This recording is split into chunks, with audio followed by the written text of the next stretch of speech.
You are nothing but a radio technician. Know your place.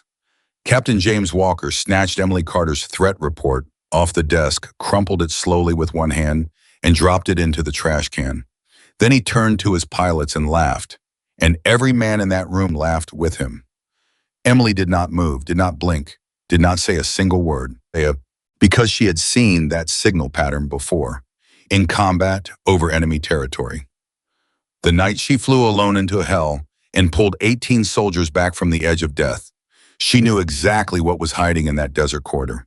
And in less than 6 hours, every man who just laughed at her would be screaming her name into a radio, begging her to save their lives.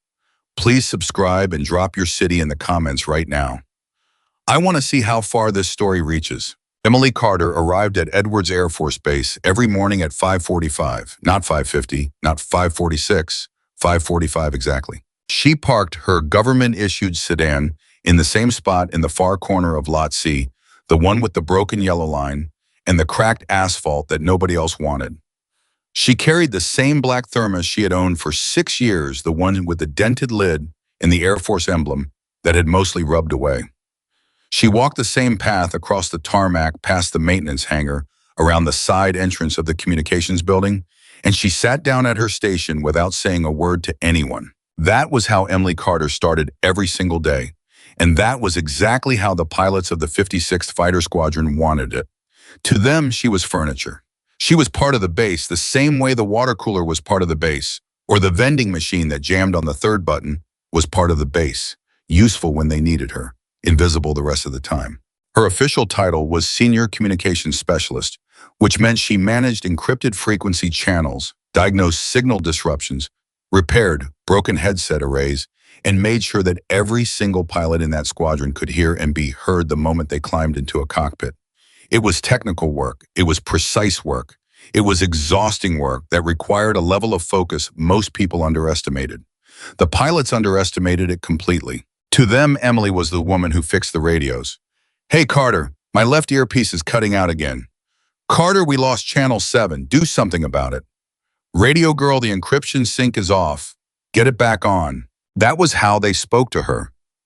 Not please, not thank you, just flat commands delivered over their shoulders as they walked past her desk on the way to the briefing room, the locker room, the cafeteria.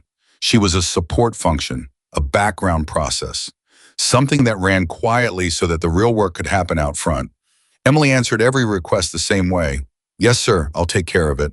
And then she did, every time, without complaint, without attitude, without a single word more than was necessary. The younger airmen who worked alongside her in the communications hub sometimes asked her about it.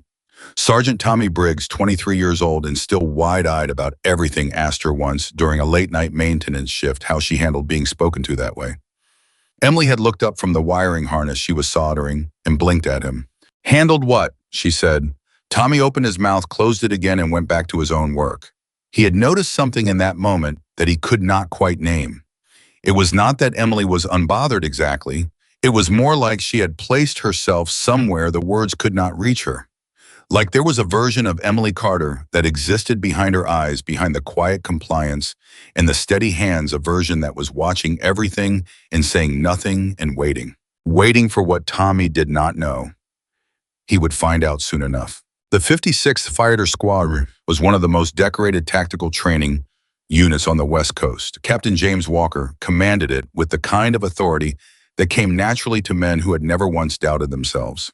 He was 41 years old, 6'2", with the easy confidence of someone who had been told he was exceptional since the day he first put on a flight suit. He had 3 commendations, 2 overseas deployments, and a handshake photo with a former chairman of the Joint Chiefs that he had framed and hung in his office at a height just slightly above eye level. Walker was not a cruel man. He was not the kind of officer who yelled for sport or humiliated people for pleasure. He was simply a man who had organized the world into a clear and comfortable hierarchy, and Emily Carter occupied a rung so far below his notice that she barely registered as a human being to him. She was a function, a role, a piece of the operational machine that kept his pilots in the air. That morning, everything changed. Walker had been in a meeting with Colonel Diane Holt, the base operations commander, reviewing the details of a training exercise called Operation Sandstorm. It was scheduled for the following day, a simulated multi-aircraft combat scenario in the Nevada Desert Corridor designed to stress test the squadron's response time communication discipline and formation tactics under electronic warfare conditions. It was supposed to be difficult.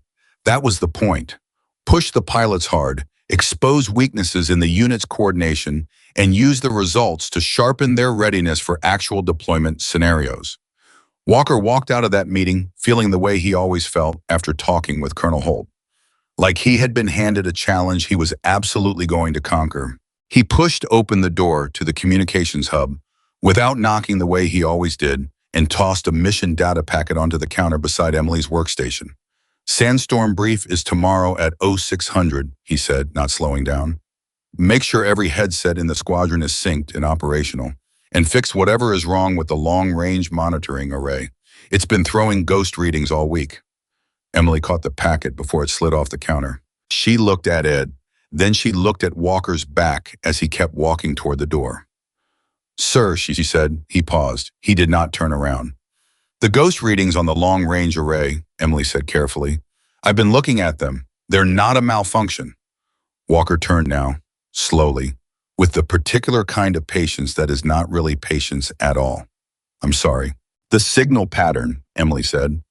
I've been logging the anomalies for 3 days. The frequency profile and the timing intervals are too consistent to be equipment noise. Something is generating that signal, something external. Colonel, Walker stared at her. There was a long pause in the room. Tommy looked up from his workstation. The other airman on duty, Specialist Renee Park, went very still. Carter, Walker said, and his voice had the careful, measured tone of a man being extremely patient with someone who did not deserve his patience. The array has been running diagnostics twice a day. Our technicians have checked it. It's an atmospheric interference pattern. That is the official assessment. I understand that is the assessment, Emily said. I'm saying the assessment might be wrong. Nobody in that building had ever heard Emily Carter tell Captain James Walker that he was wrong. The temperature in the room changed. Walker walked back to her counter. He put both hands on it and leaned forward slightly, and when he spoke, he was not loud. He did not need to be loud. The quiet was worse. Let me be very clear with you, Airman Carter. You are a communications specialist. You manage headsets and encryption channels. You do not analyze threat signatures.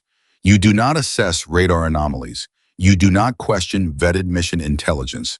Is that understood? Emily held his gaze. Yes, sir, she said. That's understood. Good.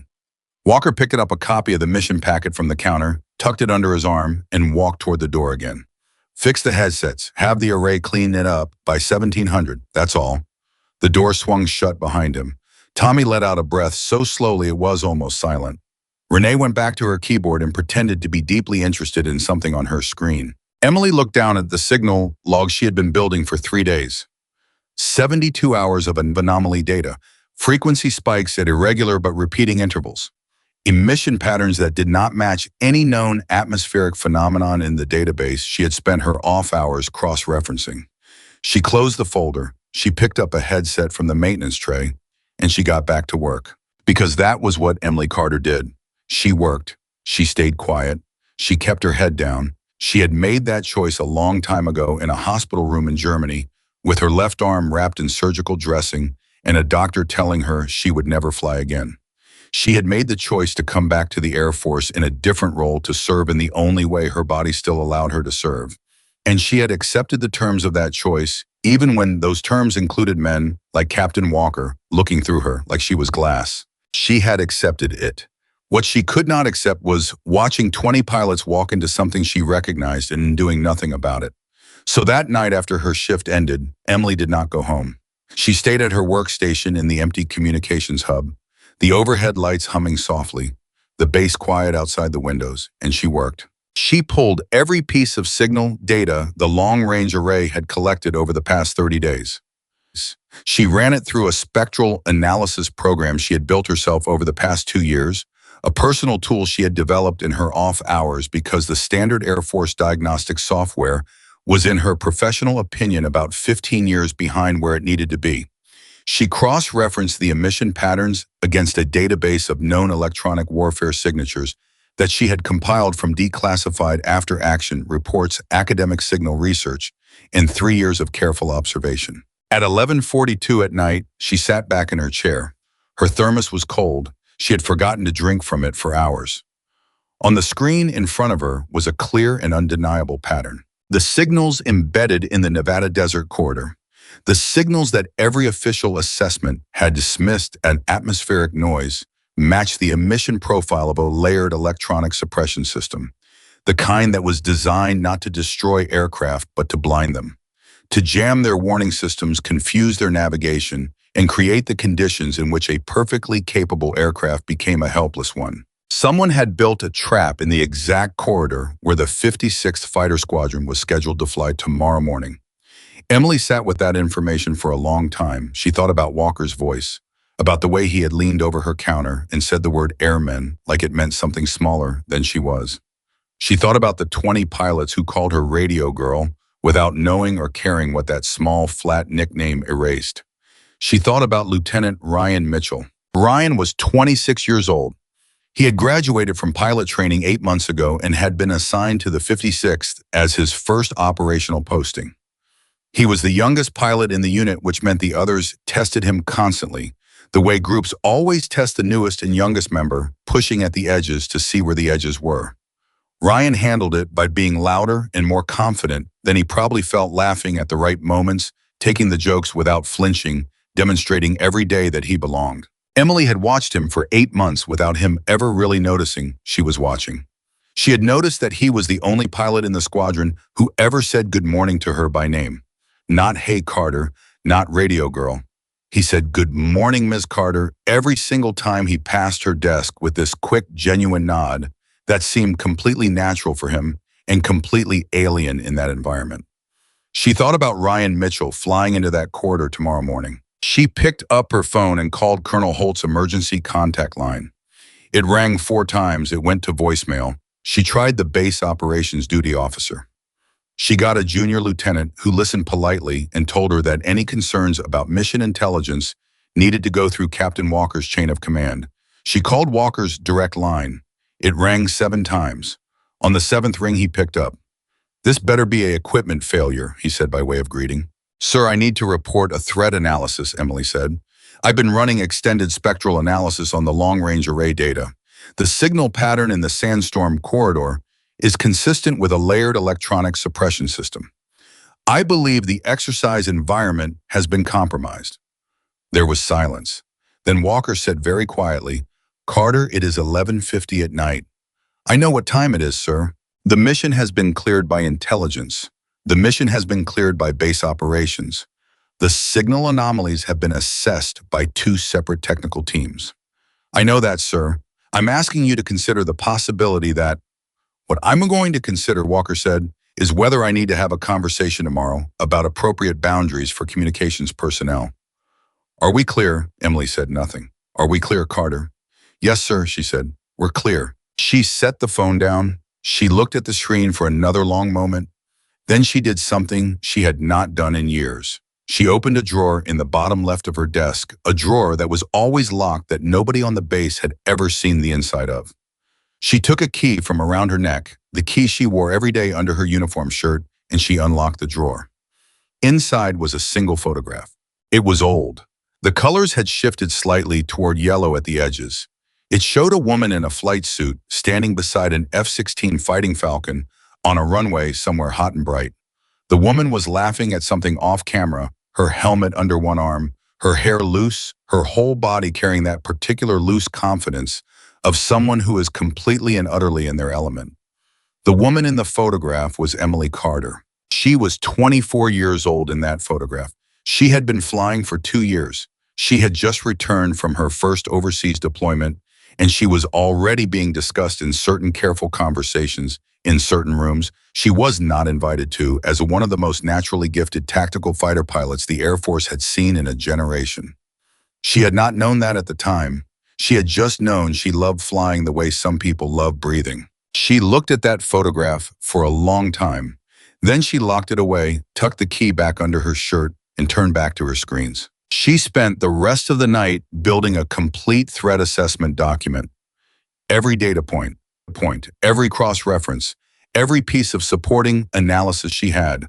She formatted it correctly, cited every source, and attached the raw signal files. It was the kind of document that could not be dismissed as the anxiety of an overstepping communications specialist. It was the kind of document that forced a response. At 4:15 in the morning, she emailed it to Colonel Holt, to the base intelligence officer, and to Captain Walker. Then she got up, walked to the vending machine in the hall, bought a coffee she did not particularly want, and sat back down at her station to wait. The morning briefing happened at 6 o'clock. Emily was not invited. She was never invited to mission briefings. She sat at her communications desk and watched the pilots file past in their flight suits, already electric with the anticipation of the exercise, voices, loud movements, sharp and purposeful. Walker led them in. He glanced at Emily's desk as he passed. His expression told her nothing. She had not expected it to. The briefing took 45 minutes. She could hear through the walls the muffled rhythms of Walker's delivery, the occasional burst of laughter from the pilots, the sounds of a group of confident men being given a challenge they had already decided they would handle. When the briefing ended, Walker came to the door of the communications hub. He did not come inside. He stood in the door frame and looked at Emily. "I reviewed your document," he said. She waited. The base intelligence officer also reviewed it. His assessment is that your signal analysis reflects a misapplication of the spectral modeling software, and that the pattern you identified is consistent with the atmospheric interference already noted. Emily kept her face completely still. "So we're proceeding with Sandstorm as planned," Walker continued. "I want all communication channels live and monitored by 0715. Full recording protocol. Any questions?" "No, sir," Emily said. Walker looked at her for one more second. Something moved behind his eyes. She could not tell exactly what it was. Maybe the smallest sliver of uncertainty. Maybe not. Then he walked away and the pilots followed him out to the flight line. Emily turned back to her screens. She pulled up every monitoring channel the communications hub had access to. She opened her personal analysis software alongside the standard display. She linked her workstation to every sensor array on the base that she had authorization to access, and several that she accessed through the administrative backdoor she had quietly built into the system over 3 years of careful patient work, because she had always known that someday she would need more reach than her official clearance gave her. She put her headset on. She watched the F-16s taxi down the runway one by one, their engines building from a low growl to a full-throated roar that she could feel in her chest even from inside the building. 20 aircraft, 20 pilots, 20 men who did not know she was already fighting for them. "Carter," it was Tommy standing beside her with his own headset in his hands. "You look like you're expecting something bad," he said quietly. Emily did not look away from the screens. "I am," she said. Tommy sat down at his station. He put his headset on, and without being asked, he opened the same monitoring channel she was watching and settled in beside her. She noticed it. She did not say anything, but she noticed it. The aircraft climbed into the morning sky, 20 sharp silhouettes against the pale blue over the Mojave, and they formed up into their exercise formation with the practiced ease of pilots who did this every week. Walker's voice on the primary channel was calm and commanding, the voice of a man completely in his domain. For the first 14 minutes, everything was exactly as it should have been. Emily watched the signal data. At minute 15, the first anomaly appeared. It was subtle, a slight degradation in the navigation data stream, the kind of thing a pilot might attribute to a momentary glitch, the kind of thing a standard diagnostic would flag as insignificant. Emily saw it and her hands went immediately to her keyboard. At minute 17, the long-range emissions she had been tracking for 3 days went from passive to active. They woke up. And they were not pointing at the sky in general. They were pointing directly at the 56th Fighter Squadron. Emily pressed her communications key. "All aircraft, this is Communications Center. Please advise current navigation status." Walker's voice came back immediately flat and professionally dismissive. "Standby communications. We're mid-exercise. Sir, I'm reading an active electronic emission source in your corridor. Recommend course deviation." "Carter." Walker's voice had the controlled irritation of a man being interrupted at exactly the wrong moment. "I told you to stand by." Emily looked at her screens. The emissions were accelerating. The suppression pattern was activating layer by layer, exactly the way her analysis had predicted it would. "Sir," she said, and there was something different in her voice now. Something Tommy heard and sat up straighter in response to. "In approximately 90 seconds, your navigation systems are going to begin experiencing significant interference. Your warning arrays are going to go dark. You need to break formation and climb above 15,000 feet right now." Silence on the channel. Then Walker's voice, slower now with the first trace of something other than annoyance. "Say again." And in that moment, before she could respond, before Walker could process what she had just told him, the sky above the Nevada desert corridor filled with electronic chaos. The 56th Fighter Squadron flew straight into the trap, and every warning system on every aircraft in the formation went suddenly, catastrophically, completely dark. In the communications hub at Edwards Air Force Base, Emily Carter pulled her headset tight against her ears, looked at her screens with the absolute calm of someone who had spent 6 years preparing for exactly this moment, and said the words that nobody in that building had expected to hear. "All aircraft, this is Valkyrie. Listen to my voice. I'm going to bring you home." Tommy froze. Renee stopped typing. In the sudden stillness of the communications hub, the only sound was the static, broken voices of 20 pilots realizing that the woman everyone had called Radio Girl had just introduced herself by a name they all recognized from classified briefings, from whispered stories in pilot lounges, from the kind of legend that circulates in military circles without ever getting attached to a face or a file. Valkyrie. The name hit the channel like a signal flare. And 20 pilots, confident and decorated and completely out of options, at 15,000 feet over the Nevada desert, went very quiet and started listening. Walker's voice came back on the channel. It was not the same voice that had leaned over her counter that morning and told her to stay in her lane. "Valkyrie," he said, and his voice was stripped down to something raw and honest. "I'm listening. Tell me what to do." Emily Carter closed her eyes for exactly 1 second. Then she opened them and started flying. Not with her body, not yet, but with her mind, with her knowledge, with 6 years of watching from the ground the way she used to watch from the sky, with every bit of skill and experience and understanding she had packed into this quiet life, at this quiet desk, where nobody had ever looked at her long enough to see what she actually was. She started calling out vectors, altitudes, timing sequences. She told Falcon Lead to break left at a specific heading. She told Falcon 3 to climb and maintain until she gave the word.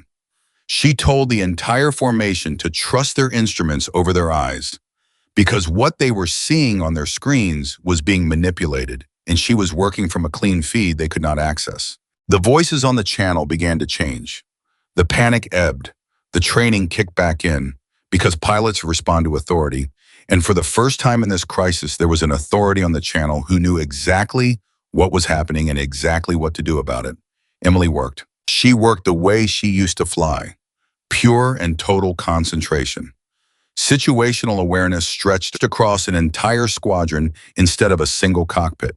Every aircraft tracked. Every movement calculated against every other movement.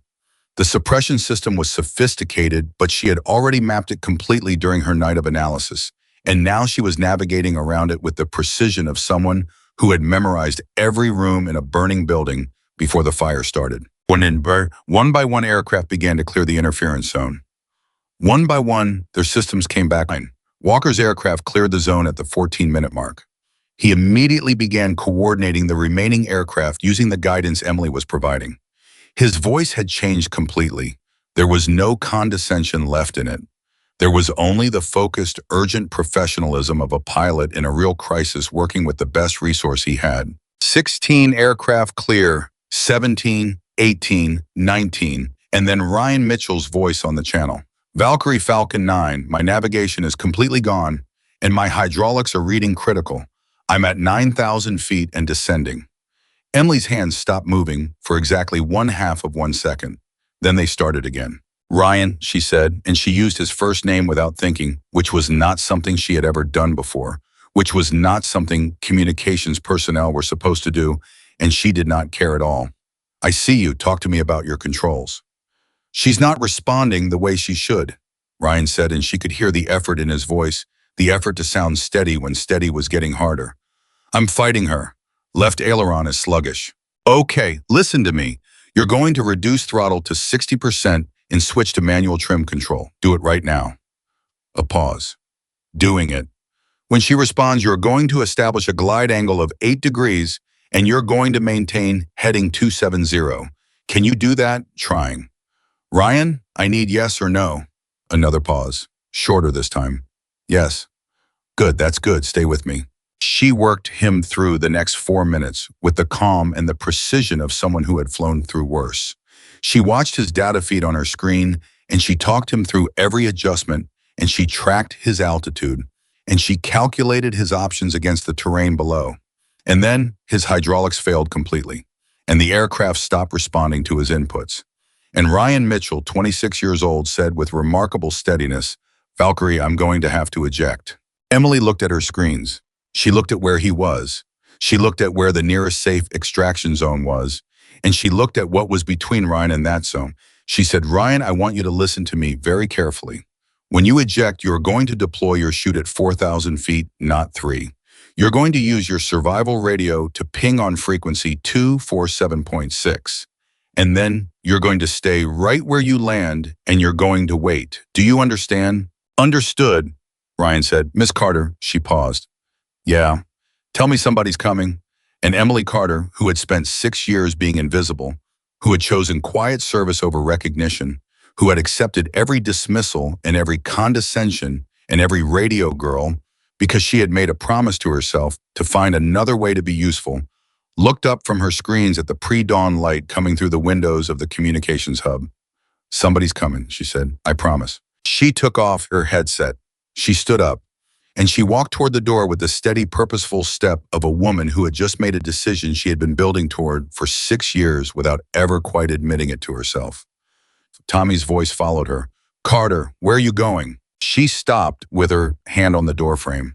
She turned and looked back at him, at Tommy, who had sat beside her all morning without being asked who had put on his headset and monitored the channels and understood without being told that something important was happening. "Take over the channel," she said. "Keep every aircraft updated on Mitchell's position. Coordinate with base rescue."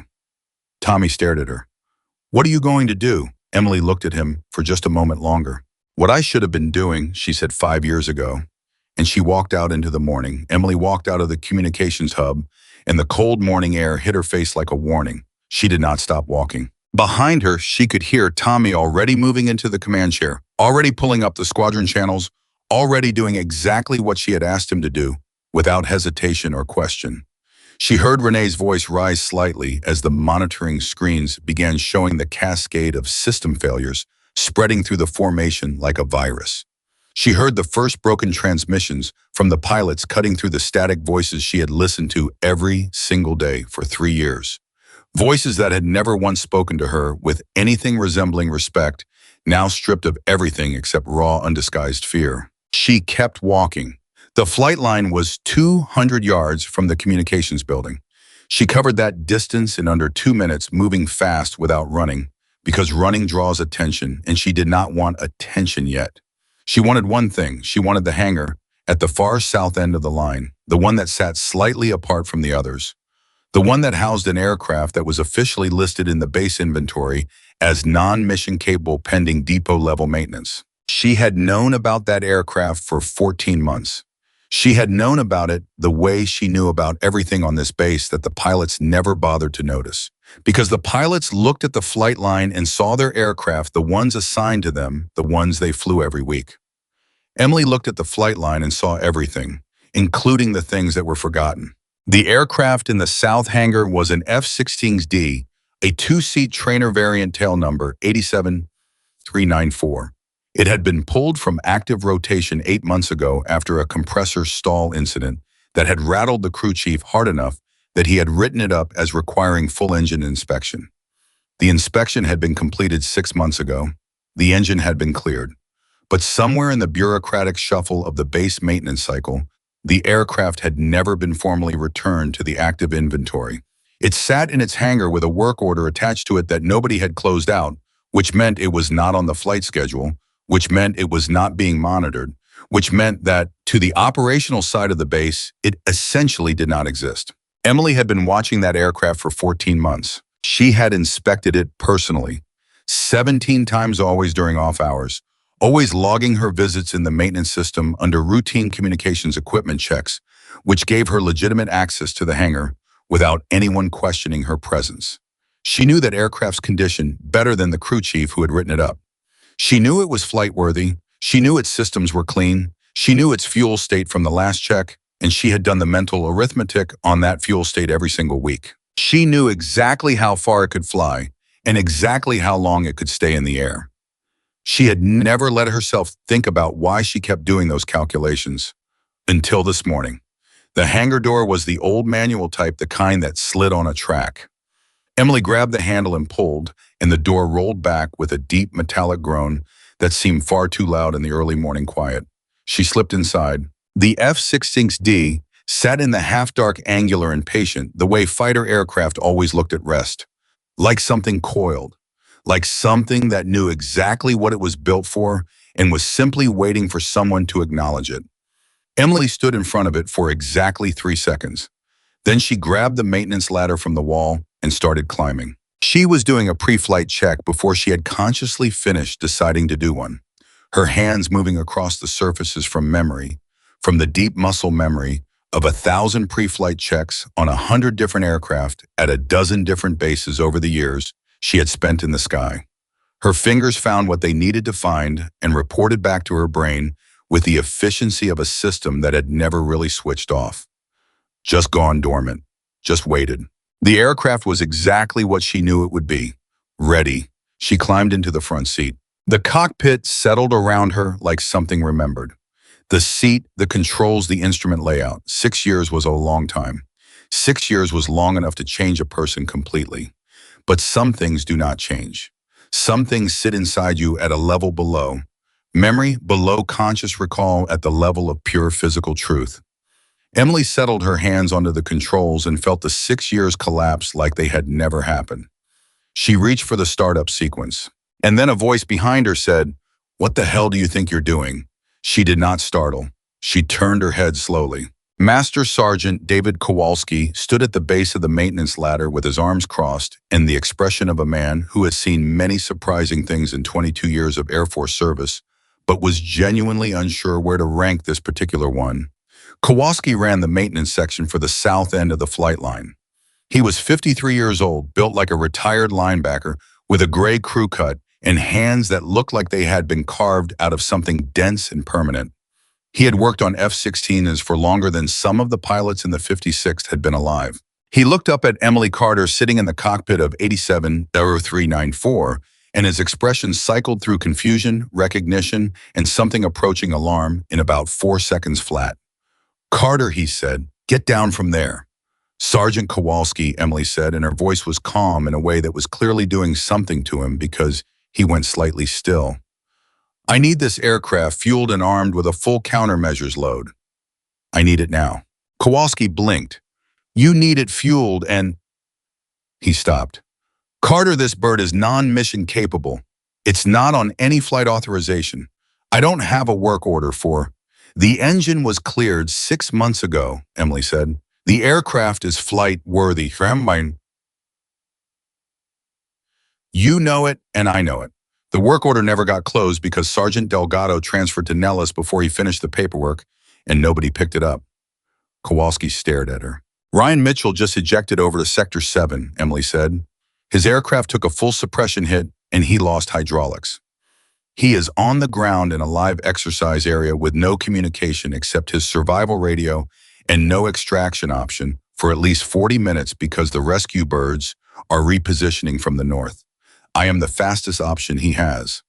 Kowalski said nothing. "Sergeant," Emily said, and now there was something in her voice that had not been there before. Something that came from a place that had nothing to do with the radio desk in the communications hub. Something older than that.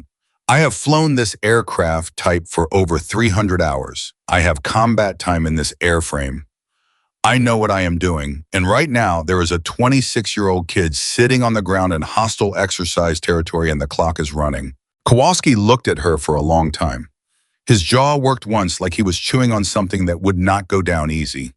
Then he turned his head and shouted toward the back of the hangar. "Henderson, Ramirez, Get the fuel card up here, right now. Full countermeasures load ALE-47 dispenser. Move. He looked back up at Emily. You got a flight authorization, he said. No, she said. You got orders? No. You got anything on paper that gives you the right to take this bird up? No. Kowalski nodded slowly. He put one hand on the ladder rail. Then I didn't see you, he said, and this bird took itself off the ground. We clear? Emily looked at him. We're clear, she said.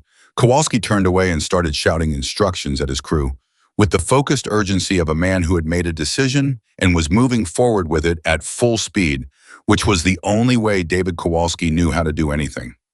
Emily turned back to the cockpit and resumed her startup sequence. Back in the communications hub, things were deteriorating faster than Tommy had anticipated. He had taken over Emily's station, and the full weight of it hit him immediately. This was not monitoring. This was not running diagnostics on headset arrays. This was managing a live crisis across 20 aircraft in a compromised airspace corridor with degraded communications and no clear picture of where every threat was located. Tommy Briggs had been a communications specialist for 2 years. He was good at his job. He was not Emily Carter. He pressed the channel key. All aircraft communications center. Report status by call sign, Falcon lead go. Walker's voice came back first. Falcon lead is clear. Navigation restored. Position sector 4 altitude 12,000. Accounting for 7 aircraft on my wing. Copy Falcon lead. Falcon 2 go. Falcon 2 is clear. 3 aircraft with me. Sector 3.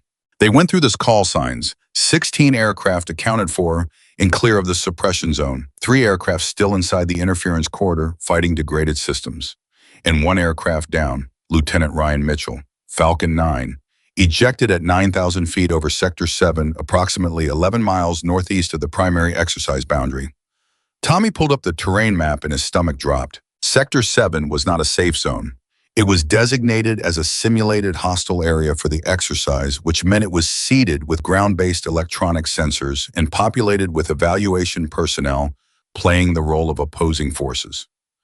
For the exercise, those opposing forces were Air Force evaluators with paintball markers and laser designation systems.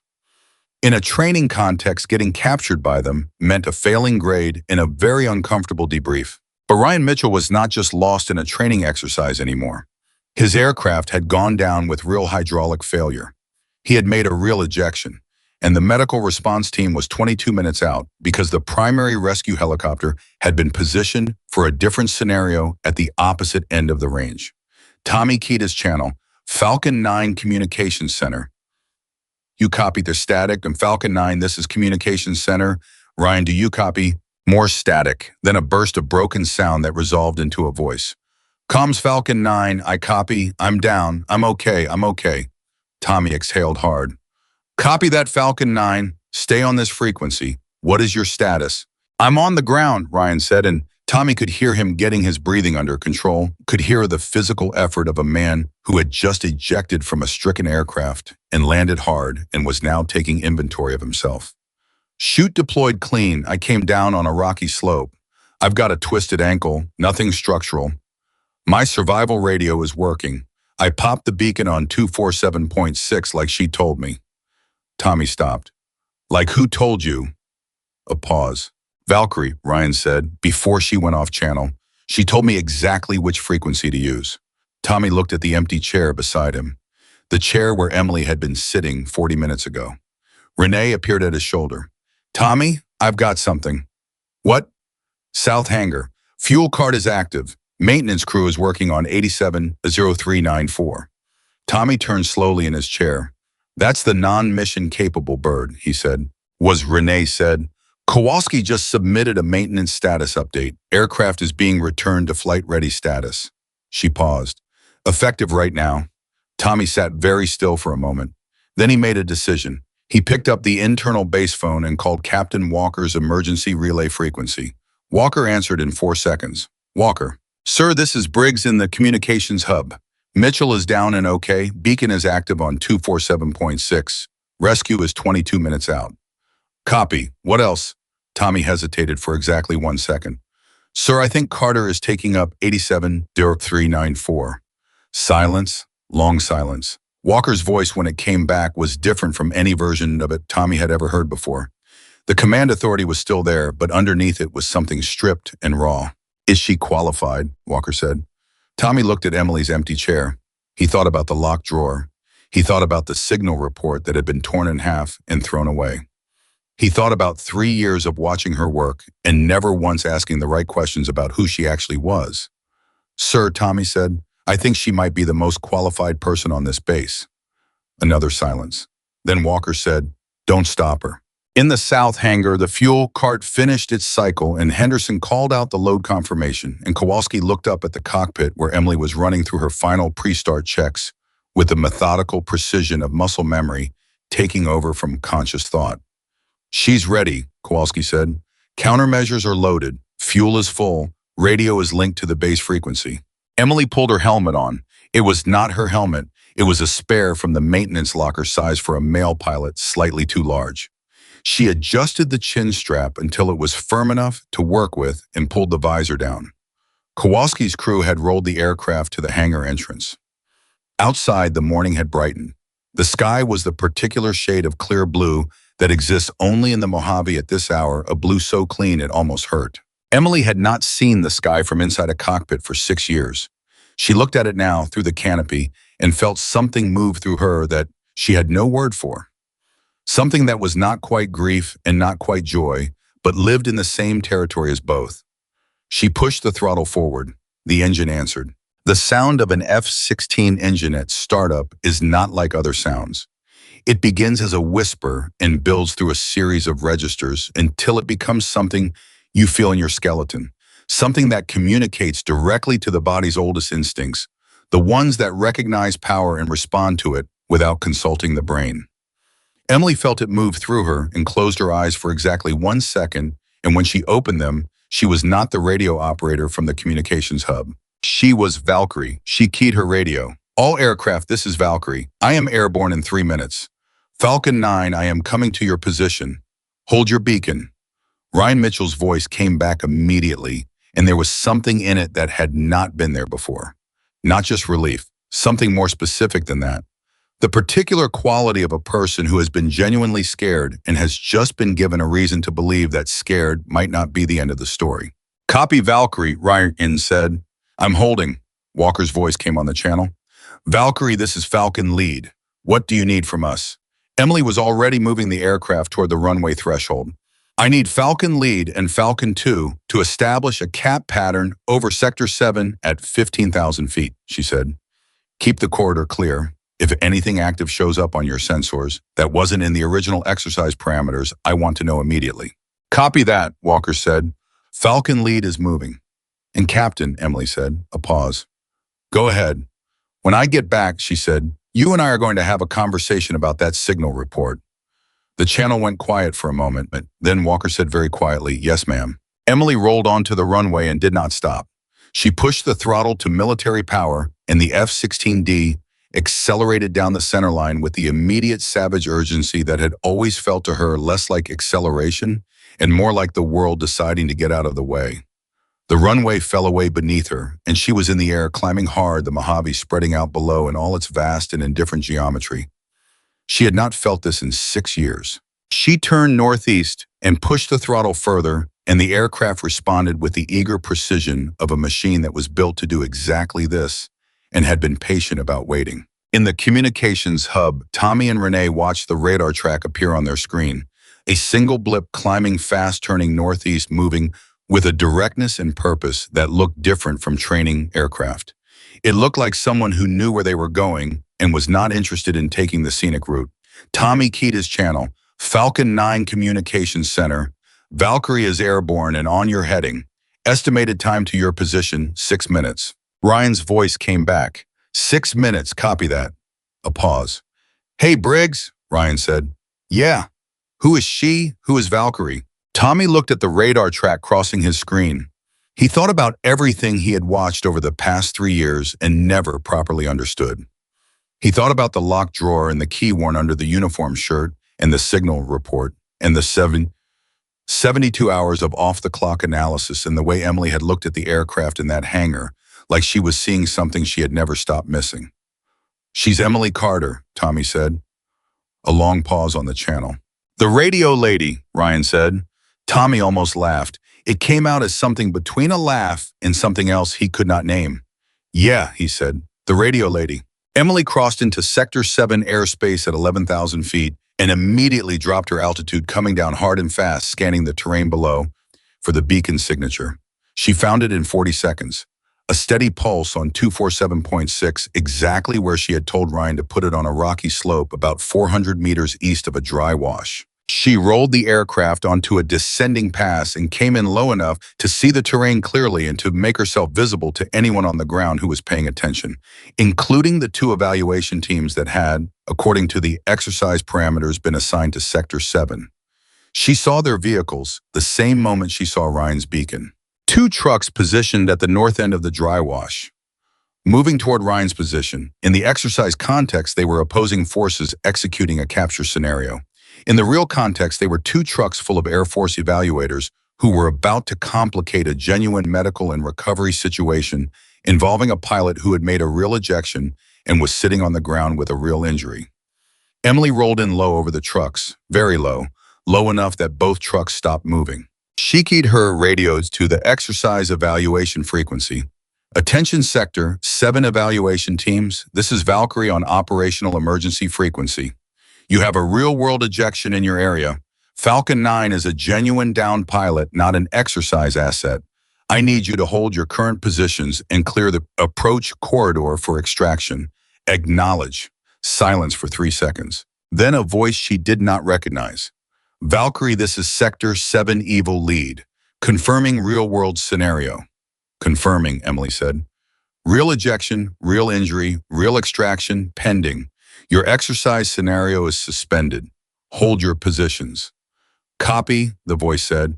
We're holding. Do you need our medical kit? Emily banked hard and came back around toward Ryan's beacon. Get it to his position as fast as you can move. He's got a twisted ankle, possibly worse. I'll mark his exact location on your frequency now. She transmitted the coordinates and then rolled into another low pass over the beacon site, and this time she saw him. Ryan Mitchell was sitting upright against a boulder, his flight suit covered in the reddish dust of the desert floor. One hand raised to shade his eyes as he looked up at the aircraft screaming overhead. Even from altitude, even through the canopy, she could see the way his whole body changed when he saw the aircraft. The way his hand dropped and his shoulders came down from where they had been locked up around his ears. Emily keyed her radio. Ryan, I've got eyes on you. Evaluation teams are coming to you with a medical kit. Rescue is 14 minutes out. I'm going to stay overhead until they land. Ryan's voice came back and it cracked slightly in the middle. He covered it quickly, but not quickly enough. Copy that, Valkyrie, he said. I've got you visual. Good, Emily said. Keep talking to me. What do you want me to talk about? Emily banked into a wide holding orbit above his position, the desert scrolling past below the morning light, clean and sharp on everything. Anything, she said. It doesn't matter. A pause. You know, Ryan said, every morning I say good morning to you and you always look a little surprised, like you're not used to it. Emily said nothing. I always thought that was kind of sad, Ryan said. I mean, you're clearly the sharpest person on that base. Anyone paying attention could see it. Were you paying attention? Emily said. Enough, Ryan said. Not enough. I should have paid more attention. Emily held the orbit. Below her, she could see the first evaluation vehicle moving across the terrain toward Ryan's position. That makes 2 of us, she said quietly. The rescue helicopter appeared on her radar at the 13-minute mark. Right on schedule. He handed off the frequency coordination to Tommy in the communications hub and watched the helicopter make its approach, and she held her orbit above the site until the helicopter was on the ground and the medical crew was moving toward Ryan, and she could see from the activity on the ground that everything was proceeding the way it was supposed to proceed. Only then did she turn southwest and point the aircraft back toward Edwards. She climbed to 15,000 feet and leveled off, and for 1 minute she allowed herself to simply exist in the space she was in. The cockpit, the sky, the sound of the engine and the feel of the controls and the view through the canopy, that was the only view that had ever made her feel like herself. 6 years. She had stayed away for 6 years. She thought about the hospital in Germany and the doctor's voice and the months of recovery and the decision she had made to come back to the Air Force in a different role, a quieter role, a role that would let her serve without flying because flying was gone, and she had accepted that. She had told herself she had accepted that. Sitting in this cockpit at 15,000 feet with the desert below and the sky above and the engine alive in her bones, she understood for the first time how much of that acceptance had been a lie, she told herself, because the truth was too large to live with every day. She brought the aircraft back to Edwards. She entered the pattern and flew the approach the way she had flown 10,000 approaches before, precise and clean and unhurried. And she put the aircraft on the runway center line and rolled out and taxied toward the south hangar. And she was already starting the shutdown sequence before she had fully processed the fact that a crowd had gathered. Not a small crowd. Kowalski and his maintenance crew were there, which she had expected. But behind them in a loose and somewhat stunned-looking formation were the pilots of the 56th Fighter Squadron. All of them, Walker at the front, every pilot who had landed back at Edwards in the past 20 minutes, still in their flight suits, still carrying their helmets. Standing on the tarmac outside the south hangar, watching her taxi in. Emily brought the aircraft to a stop and completed the shutdown and sat for a moment in the sudden quiet of the cockpit after the engine spools down. That particular silence that is not really silence at all, but the absence of a specific sound, a sound her body had missed for 6 years without ever telling her how much. She opened the canopy. The desert air came in drawing warm and real. She unstrapped and stood up in the seat and looked out at the people standing on the tarmac. Walker was looking up at her. His helmet was under his arm. His expression was something she had never seen on his face before in 3 years of working in the same building. It was not command authority. It was not the careful patience of a man managing a subordinate. It was something simpler and more difficult. It was the face of a man who had been wrong about something important and knew it. Emily climbed down the maintenance ladder. Her feet touched the tarmac. She pulled her helmet off the borrowed one that was slightly too large and held it at her side. The crowd of pilots was quiet. Nobody was laughing. Nobody said, "Radio girl." Kowalski was the first one to move. He walked up to her and took the helmet from her hands and replaced it with a bottle of water, and the gesture was so simply respectful that Emily had to look away for a second to collect herself. Walker walked forward. He stopped in front of her. He looked at her for a long moment. She looked back at him, and she did not look away, and she did not make it easy for him because he did not deserve easy. "Mitchell is being transported to base medical," Walker said. "Twisted ankle and 2 bruised ribs from the ejection. He is going to be fine." "Good," Emily said.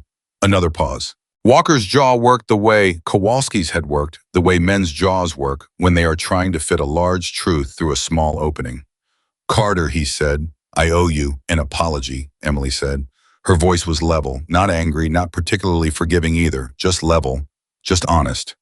"You owe me about 3 years of apologies, Captain, and so do most of the men standing behind you." Nobody moved. Nobody spoke. Walker nodded, one slow, deliberate nod. "Yes," he said, "we do." Emily looked at him for one more moment. Then she looked past him at the assembled pilots at 20 face that were doing the uncomfortable and necessary work of reorganizing themselves around a truth they had been wrong about for a long time. "I'm going back to the communications hub," she said. "Tommy and Renee have been managing the post-exercise reporting, and they need support. When Mitchell is cleared by medical, I'd like someone to tell him that the frequency choice worked perfectly." She walked through the crowd of pilots. They parted for her. Nobody spoke until she had passed. And then from somewhere in the middle of that group, someone started to clap. It was not dramatic. It was one pair of hands, slow and deliberate, and then another pair, and then the whole group, and the sound of it followed Emily Carter across the tarmac as she walked back toward the communications building, where her thermos was sitting cold on her desk, and Tommy Briggs was probably drowning in post-exercise paperwork. And the headset on the left end of the monitoring array was still crackling slightly on the high-frequency channel in a way that she had been meaning to fix for 2 days. She did not look back. She walked through the door of the communications hub and sat down at her station and put her headset on and got back to work. But something was different now. Something that had been locked away in a drawer for 6 years was open. And everyone on that base was going to have to decide what to do with the fact that the person they had called Radio Girl had just flown an unauthorized combat sortie. guided an entire fighter squadron through a live electronic warfare ambush, coordinated a real-world rescue of a downed pilot, and returned the aircraft to the flight line in better shape than she had found it, all before 9 o'clock in the morning. Tommy looked up from his screen when she sat down. His expression was the expression of a man who had watched something remarkable happen and was still integrating it. "How was it?" he said. Emily picked up the cracked headset from the maintenance tray. She turned it over in her hands. She found the loose connection on the left transducer and pressed it back into alignment with her thumb. "Like I never stopped," she said. She put the headset down and pulled up her monitoring screens. The squadron frequencies were settling. Aircraft were secured. Reports were being filed. The ordinary rhythm of a base coming back to itself after an extraordinary morning was reasserting itself the way ordinary rhythms always do, insistently and without sentiment. But in Colonel Holt's office, a phone was ringing, and the voice on the other end of that call was going to change everything again, because the trap in the Nevada Desert Corridor had not been part of the exercise, not officially, and somebody somewhere had put it there. And they had known exactly when the 56th Fighter Squadron was going to fly into it. The phone in Colonel Diane Holt's office rang at 9:47 in the morning. She picked it up on the second ring the way she always did, because Diane Holt believed that people who let phones ring more than twice were sending a message about their priorities, and her priorities had always been clear. 28 years of Air Force service had made her into a woman who answered things directly and dealt with them completely and moved forward without looking back more than necessary. She listened for 45 seconds without saying a word. Then she said, "Say that again." The voice on the other end said it again. Holt set the phone down very carefully, the way you set something down when your hands are not entirely steady and you do not want anyone to know that. She stood up from her desk. She walked to her door. She opened it and looked at her aide, Captain Sandra Yee, who was sitting at the outer desk with the expression of someone who had already sensed that the morning had taken a turn. "Get me Walker," Holt said. "Get me the base intelligence officer. Get me the signals analysis team. And get me Emily Carter." Yee did not ask questions. She picked up her phone. Holt went back into her office and stood at her window and looked out at the flight line where the 56th Squadron's aircraft were being secured and logged and processed after the morning's events. She had already received Walker's preliminary incident report. She had already reviewed the post-exercise data that Tommy Briggs had been filing with impressive efficiency from the communications hub. She had already read Emily's threat assessment document, the one that had been emailed to her at 4:17 in the morning, the one she had seen but not acted on because she had trusted Walker's chain of command and the intelligence team's assessment in the established protocol. She had been wrong. That was not a comfortable thing for Diane Holt to be, but she was honest enough to sit with it when it happened. What she had just learned on the phone, however, was not about protocol or assessment errors or the normal human failure of trusting the wrong information. What she had just learned was something different and considerably worse. The signals in the Nevada Desert Corridor were real. Not a training apparatus, not atmospheric interference, not a misreading by an overreaching communications specialist. Real, external, deliberate.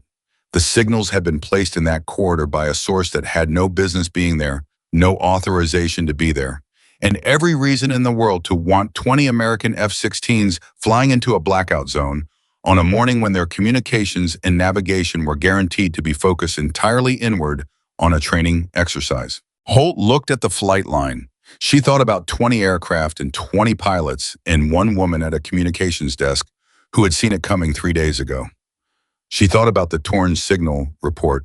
She picked up her phone again and made a second call. Emily was still at her desk when Captain Yee appeared in the doorway of the communications hub at 10:15. Tommy saw her first and straightened slightly in his chair, the way junior personnel do when someone with visible authority enters a space unannounced. Renee minimized 3 personal windows on her monitor without being obvious about it. Emily did not look up immediately. She was midway through closing out a frequency log that needed to be completed before the post-exercise systems reset at 1100 hours. She finished the entry she was typing, then looked up. It said, "Airman Carter, Colonel Holt requests your presence now." Emily looked at Yee. She looked at the frequency log. She saved the file. "Tell me it's not about the aircraft," Tommy said quietly for Emily's ears only. Emily stood up and straightened her uniform. It's probably about the aircraft, she said. You want me to come with you? She looked at him. The offer was genuine and it was kind, and she recognized both of those things clearly. Keep the monitoring channels live, she said. I'll be back. She followed Yi across the base. Holt's office was in the operations building third-floor corner room.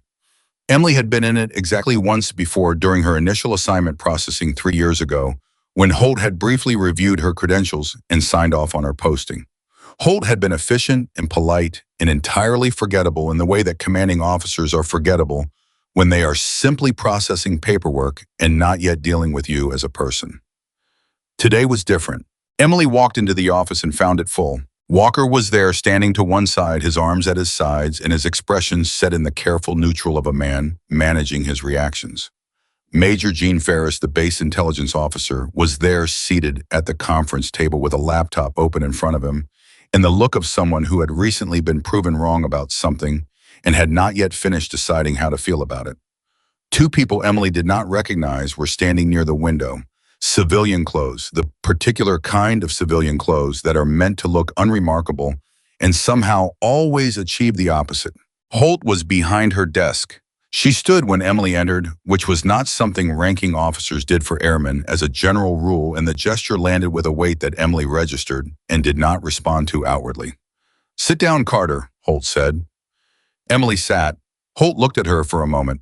She had the kind of face that had been trained for decades to reveal exactly what it intended to reveal and nothing else. Right now it was revealing attention, complete focused attention. I owe you an apology, Holt said. I received your threat assessment at 4:17 this morning. I read it. I did not act on it because it came outside the chain of command protocol, and I defaulted to the intelligence team's existing assessment. That was an error in judgment on my part, and I own it. Emily said nothing. Walker shifted his weight slightly. The reason I'm telling you this now, Holt continued, is because your assessment was correct. The signals in the sandstorm corridor were not atmospheric interference, and they were not a training apparatus. They were placed there deliberately by an external source. We confirmed this 40 minutes ago when a signals intelligence team working a separate operation flagged an emission pattern in that corridor that matched a known electronic warfare signature from a foreign intelligence operation. Emily went to the kitchen. She needed 60 seconds of nobody looking at her and nobody talking to her and nothing being required of her, and she took those 60 seconds standing next to the stove with her eyes closed and her hands still pressed flat on the counter, listening to her own heartbeat come down from wherever it had been for the past 2 hours toward something that resembled its ordinary rate. One of the two civilians near the window moved. He was about 50 medium height, the kind of face that was easy to not remember. He said, "We're not able to share the specific operational context at your current clearance level, airman." Emily looked at him. "My current clearance level is the one I've been assigned to a communications desk for 3 years," she said. "It's not the clearance level I had before that." The civilian looked at Holt. Holt looked at Emily. She thought about her grandfather, who had built a tunnel under a diner kitchen in 1958, because he was a practical man who understood that sometimes you needed a way out that no one else knew about. She wondered what he would make of tonight. She thought he would probably say very little and find the whole thing either completely unsurprising or mildly impressive, depending on his mood. She opened her eyes. The civilian's expression shifted in a way he probably did not intend. Walker made a sound that was not quite a word. Major Ferris stopped typing. Holt said, "When were you going to put that in a personnel file where someone might actually look at it?" "Nobody asked," Emily said. The room sat with that for a moment. Holt exhaled slowly through her nose. The individuals who placed that suppression system in the sandstorm corridor had access to the exercise schedule, she said, returning to the matter at hand, with the efficiency of a woman who understood that self-recrimination was a luxury to be indulged after the crisis, not during it. They knew the timing, the formation, and the communication protocols for Operation Sandstorm. That level of knowledge does not come from observation. It comes from access. Emily felt the implication land. It landed the way a piece of information lands when it confirms something you have been pushing away from the edges of your thinking because the center of it is very uncomfortable. "You have an access problem," Emily said. "We have an access problem," Holt said. "And we have approximately 4 hours before the individuals responsible for that system realize it did not perform as intended and begin to adjust. which means we have 4 hours to do something useful with the advantage they don't know we have. Walker spoke for the first time. What advantage? They think their system worked, Emily said before Holt could answer. The pieces were assembling themselves in her mind with the quiet efficiency of pattern recognition, doing what it does when it has the right data. They designed it to suppress navigation and communication. If they were monitoring the exercise, they saw 20 aircraft go dark over the corridor. They don't know the pilots got out. They don't know the rescue went cleanly. From their monitoring position, the outcome they intended looks like it may have succeeded. Holt was watching her with the focused attention of someone observing a process they find valuable. Keep going, Holt said. The beacon signal on 247.6, Emily said. Ryan Mitchell activated it exactly as instructed, which means if whoever placed that system was monitoring that frequency, they know one aircraft went down and one pilot ejected. They know the suppression system worked on at least one aircraft. She paused. They're waiting to see what happens next. The civilian near the window said, "That's a reasonable assessment." "It's more than reasonable," the second civilian said. And this one was a woman younger with the precise diction of someone who had trained herself to say exactly what she meant and stop. "We have signals, confirmation that the monitoring source is still active. They're watching." Emily absorbed this. "Then we have a window," she said, "a narrow one." Holt nodded, "Which is why you're in this room." Walker looked at Holt. "Colonel, if I may." He stopped. He started again. "Carter, when you flew that sortie this morning, the approach you took to Sector 7, the low passes over the evaluation vehicles, the coordination with the rescue team." He stopped again. "That was not the response profile of a communications specialist improvising in an emergency." Emily looked at him. "No," she said, "it was not." "That was trained tactical response," Walker said. "Combat-level tactical response." "Yes," Emily said. Walker's jaw tightened, not with anger this time, with something that cost him more than anger. "How many missions?" he said. Emily was quiet for a moment. The question was specific, and Walker knew it was specific, and they both understood what he was really asking. He was asking how wrong he had been. He was asking for the actual dimensions of his mistake so he could measure them honestly. 47 combat sorties, Emily said. 11 classified, 3 with confirmed hostile engagement. 1 with a commendation that is filed under a name that is not the one on my current personnel record. Walker said nothing. The silence in the room had the particular quality of a very large truth taking up all the available space. Holt broke it. "I've already requested the full personnel review from the archives. It'll take 48 hours to process the declassification." She looked at Emily. "But right now I need to know if you're willing to help us with the next 4 hours. Because what we're about to ask is outside your current assignment and outside normal protocol. And I am asking you directly as a request and not an order, because you have earned that." Emily looked at Holt. She thought about the drawer in her desk, the photograph, the key around her neck. She thought about 6 years of choosing the quieter version of herself, and whether that choice had been wisdom or fear, or some combination of the two, that she had never been honest enough to properly sort out. She thought about Ryan Mitchell's voice on the radio that morning. "Tell me somebody's coming." "Tell me what you need," Emily said. What Holt needed was a reconstruction. The signals team that had confirmed the external origin of the suppression system had also pulled a partial source trace on the emissions. The trace had got them to a relay point, a node in the signal chain that was physically located somewhere in the western Nevada range, somewhere in a zone that overlapped with the Sandstorm exercise corridor. The relay point was transmitting. It was active. It was connected to whatever monitoring apparatus was watching the aftermath of this morning's operation. If they could get a precise location on that relay node, they could feed a false data stream through it. Make whoever was watching believe that the morning had gone the way they planned. Buy time, create space for the counterintelligence operation that the 2 civilians were clearly running to do what it needed to do. But to get the precise location they needed to fly. They needed to put an aircraft in the corridor with the right signal detection equipment to triangulate the relay node's exact position without alerting the monitoring system to what they were doing, which meant flying low, flying quiet, flying with the kind of signal discipline that made the aircraft invisible to the very system it was mapping. which meant flying like Valkyrie. Walker was the one who said it out loud. "You're the only pilot on this base who can do this," he said. It came out flat and honest the way statements come out when a person has finished protecting their ego and is just talking to another person about what is true. "The technique you used this morning, the approach profile, the way you came in below the detection threshold of the evaluation sensors. I have pilots with more hours than I can count who could not have done that." Emily looked at him. "You could have," she said. Walker shook his head. "Not today. Not against this system. Not without knowing its parameters the way you know them." He paused. "You built the threat profile on this system from scratch with monitoring equipment that wasn't designed for it. You know how it sees. You know how it listens. You know where its blind spots are." Emily said nothing for a moment. "If I go back up," she said, "I need the aircraft properly authorized. I need Kowalski's crew on it. And then I need communications with Tommy Briggs in the hub because his monitoring integration work this morning was exceptional, and I want him on my support channel." Holt said, "Done. And I need Major Ferris to give me everything the signals team has on the relay node's emission pattern before I get in the aircraft.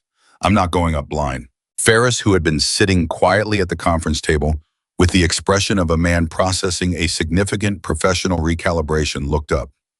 "Everything we have is yours," he said.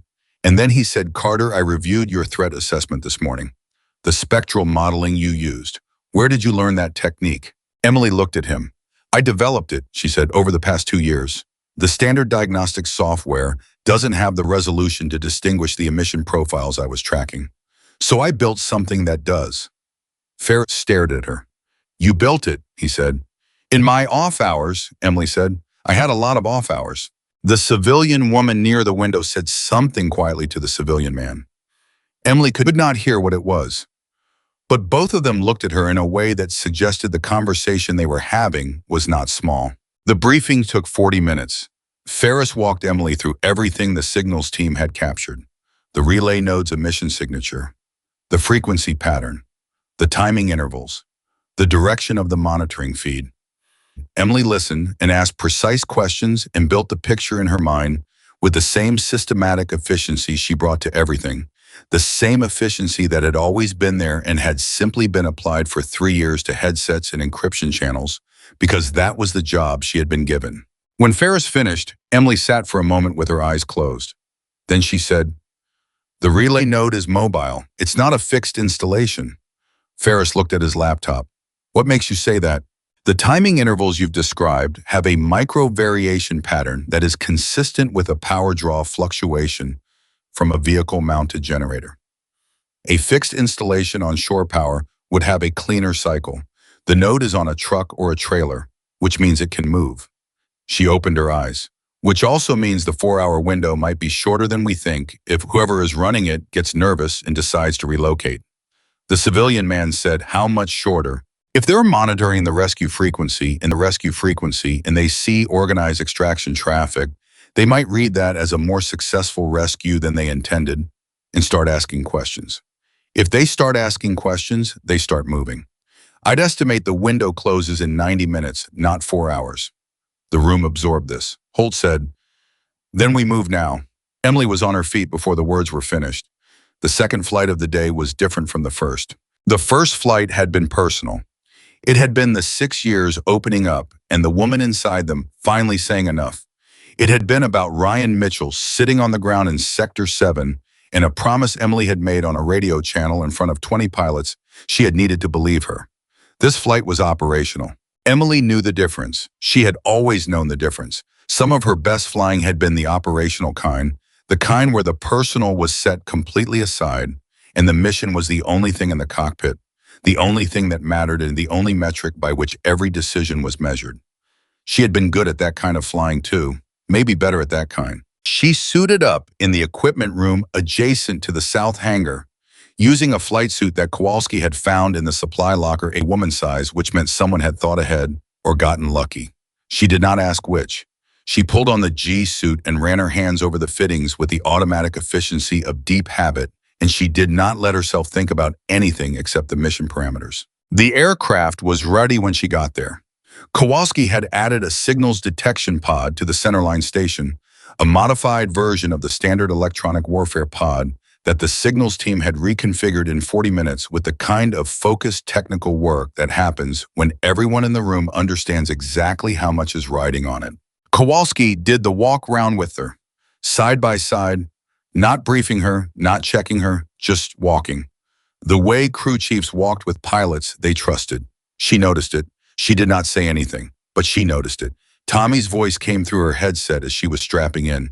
Valkyrie Communications Hub is live.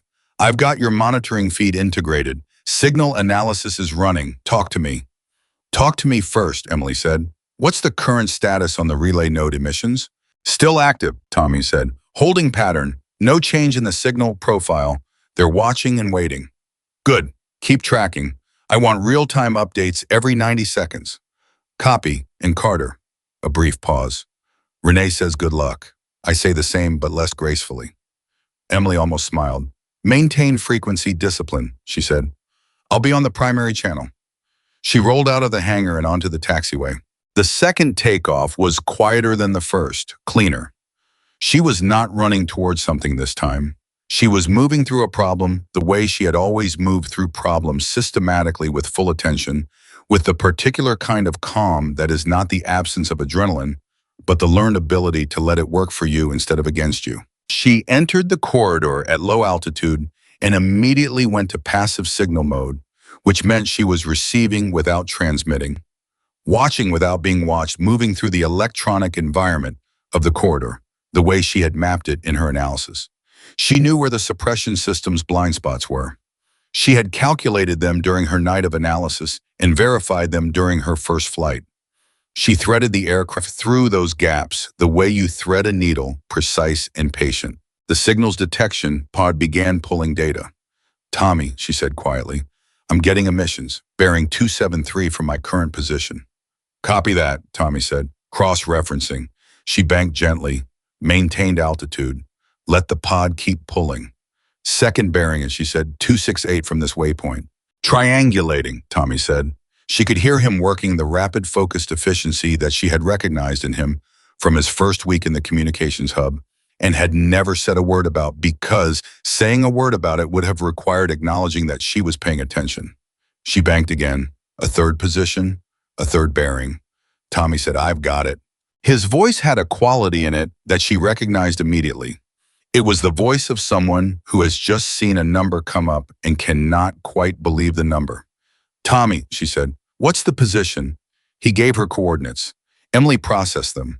She looked at her navigation display. The relay node was not in the open desert. It was not in the exercise range, not in the area she had been mentally mapping, not in the zone she had expected based on the emission pattern analysis. It was on the base, not on Edwards Air Force Base, but on a support facility adjacent to the base, a contractor maintenance compound on the southeastern boundary that handled avionics repair and systems calibration for several different Air Force units operating out of the region. Emily felt the information settle into her understanding, and then she felt everything around it shift. Tommy, she said very carefully, who has access to the contractor compound on the southeastern boundary?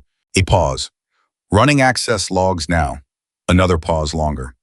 Carter, the compound has 3 authorized personnel groups: contractor maintenance staff, base logistics coordination, and he stopped. And what? Tommy's voice was different now, quieter, the kind of quiet that is not softness but weight.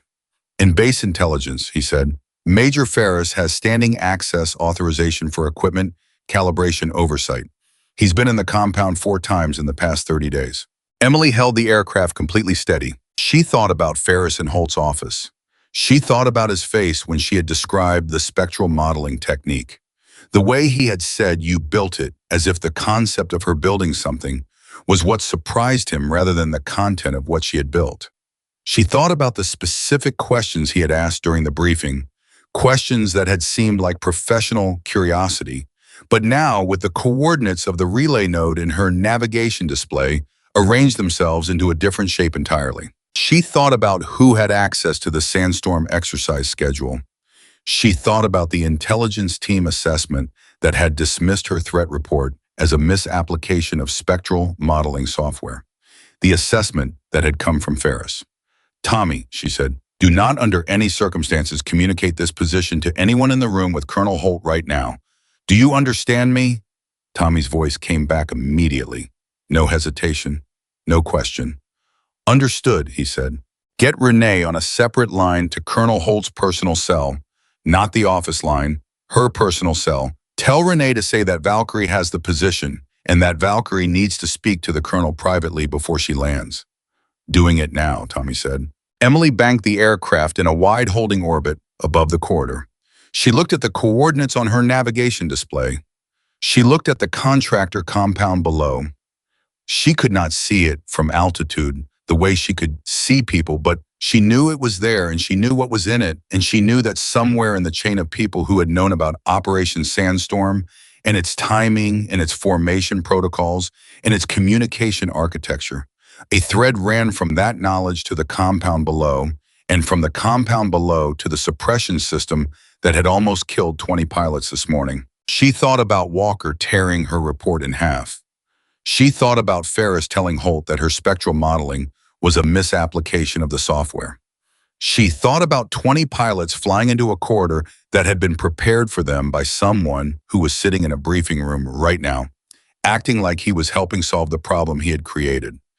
Emily had spent 6 years being quiet. She was not quiet now. She keyed the channel. Tommy, one more thing. Go. The signal from the relay node. It's still active. Still active, Tommy confirmed. Is it transmitting to an external receiver, or is it receiving from one? A pause while Tommy checked. Both, he said. It's a two-way link, active data exchange, which means whoever is running it is in communication with someone right now, Emily said. Right now in real time while we're in the air. Yes, Tommy said. Can you record the full signal exchange without triggering their monitoring system? I can if I go through your aircraft's pod rather than the base array, Tommy said, and she could hear him thinking through it, hear the quality of his attention sharpening into something precise. The base array would light up on their sensors, but your pod is already inside their blind zone. If you hold position for another 4 minutes, I can pull a complete record of the exchange. Then I'm holding, Emily said. 4 minutes. She held the aircraft in its orbit. She kept her breathing even. She counted the time the way she counted everything, with the patience of someone who had learned that patience is not passive, that waiting with full attention is its own form of action. At minute 3, Tommy said, Carter. Yeah, the external receiver. I've got a partial ID on it from the signal encryption profile. Emily waited. It's a government encryption standard, Tommy said. But it's not Air Force. Emily waited. It's not military at all, Tommy said.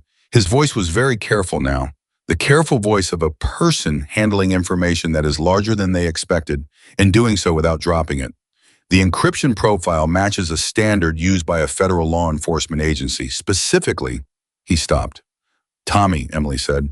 Specifically the agency that sent 2 civilians to Colonel Holt's office this morning, Tommy said. Emily thought about the civilian man and the civilian woman standing near the window.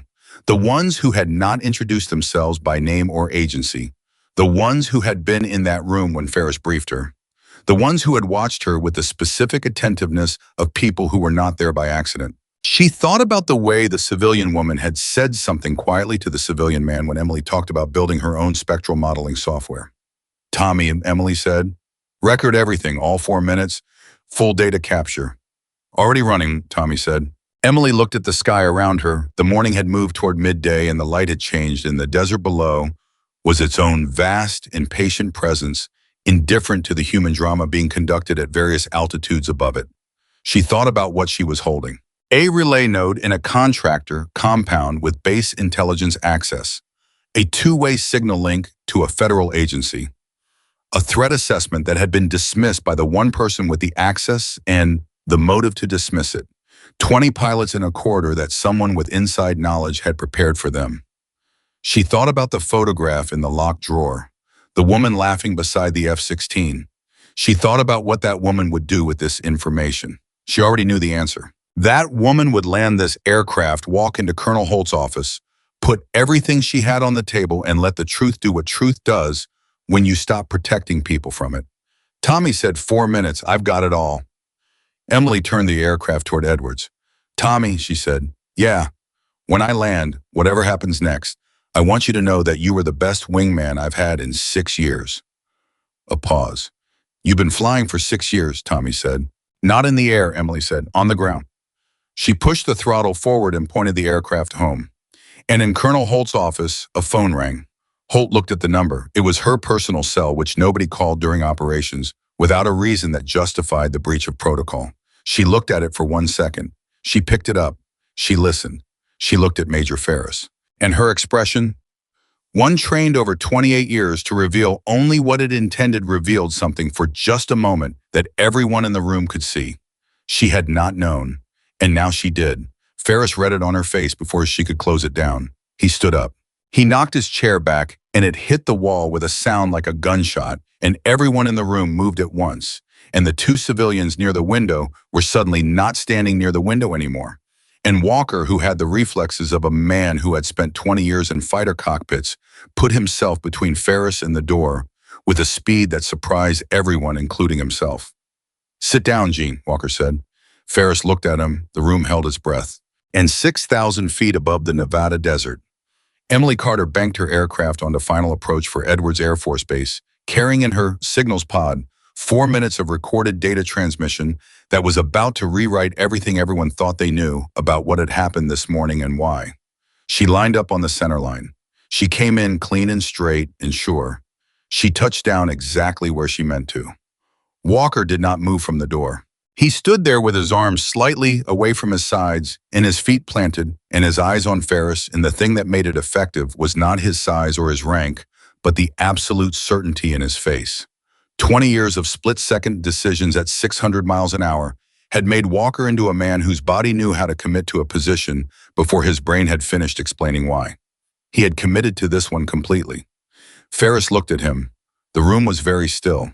The two civilians had separated without appearing to coordinate it, one moving toward the left side of the room and one holding position near the window, and the geometry of where they were standing communicated something that required no words. Ferris understood the geometry. He sat back down, not slowly, not with dignity. He sat down the way a structure sits down when the thing holding it up is removed, a sudden graceless subsidence that was worse to watch than anger would have been. He put his hands on the conference table, and he looked at them, and he did not look up. Holt had not moved from behind her desk. She was still holding her personal cell phone. She set it down now, face down, with the careful deliberateness of someone who is managing themselves with extreme precision. "Sandra," she said to Yi, who was standing in the doorway, "get base security to the operations building. Now, quietly." Yi disappeared. Holt looked at Ferris. When she spoke, her voice had the quality of something extremely cold that has been compressed into a very small space. "Gene," she said. "How long?" Ferris did not answer. "How long?" Holt said again, and this time it was not a question. Ferris lifted his eyes from his hands. He looked at Holt, and then he looked at Walker, and then he looked at the civilians, and the look he gave the civilians was different from the others. It was the look of a man who had believed until about 4 minutes ago that the people he was looking at were on his side.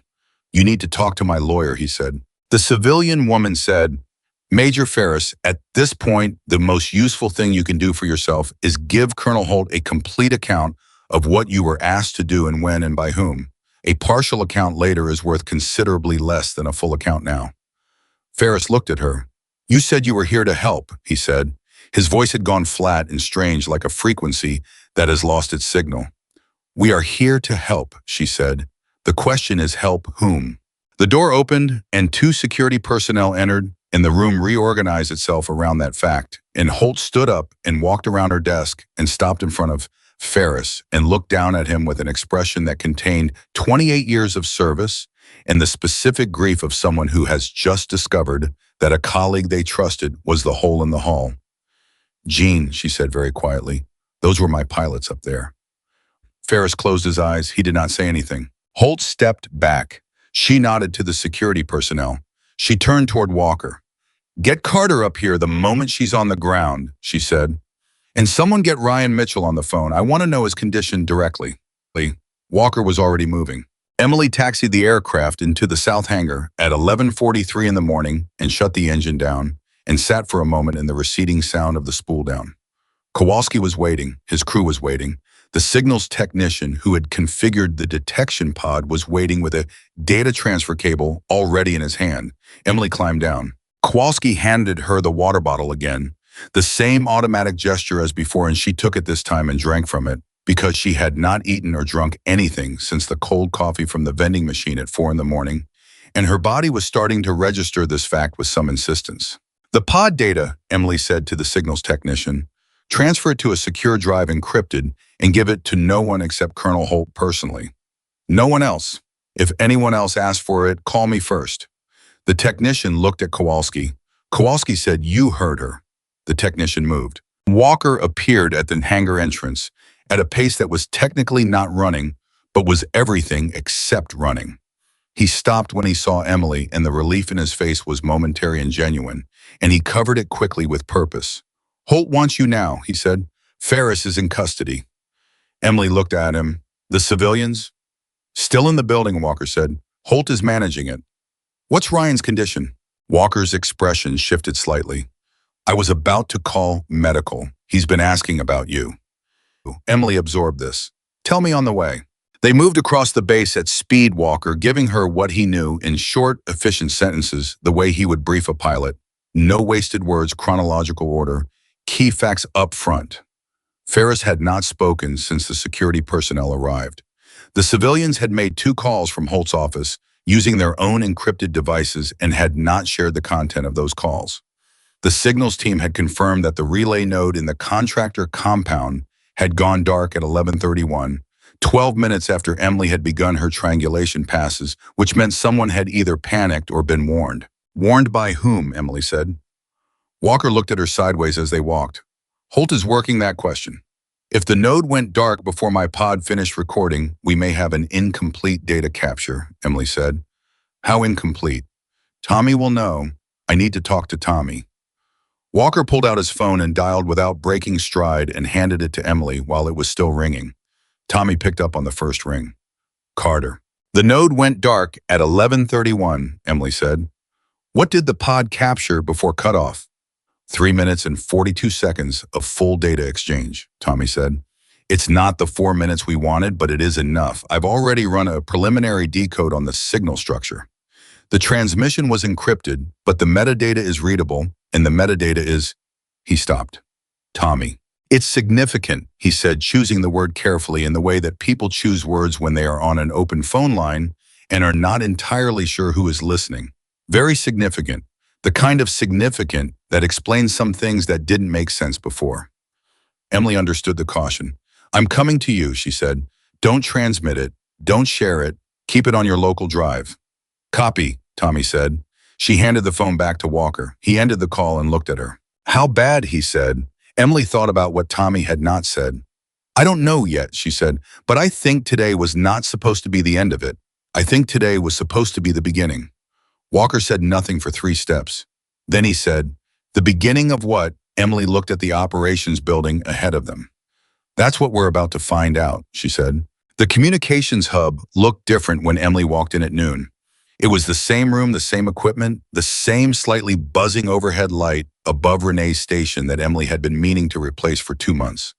But the people in it were different, or rather, they were the same people behaving differently, and the difference was the kind that happens when a group of people have been through something together and come out the other side changed by it. Renee stood up when Emily entered. She did not say anything. She just stood up, which was more than enough. Tommy turned from his screen and looked at Emily with an expression that contained several things simultaneously: relief and urgency in the controlled excitement of a person sitting on information they need to move. "Close the door," Emily said to Walker. Walker closed the door. Emily sat at her station. She looked at Tommy's screen. The data capture from the pod was displayed in a decoded format that Tommy had already partially processed his own analysis, running alongside the raw transmission data in 2 parallel windows. "Walk me through it," Emily said. Tommy took a breath. The signal transmission from the relay node was going to an encrypted receiver with a federal agency signature, which you already know. "What I didn't tell you on the channel, because I wasn't sure who was listening, is what the content metadata shows." He pulled up a specific window. The transmission wasn't just a monitoring feed from the suppression system.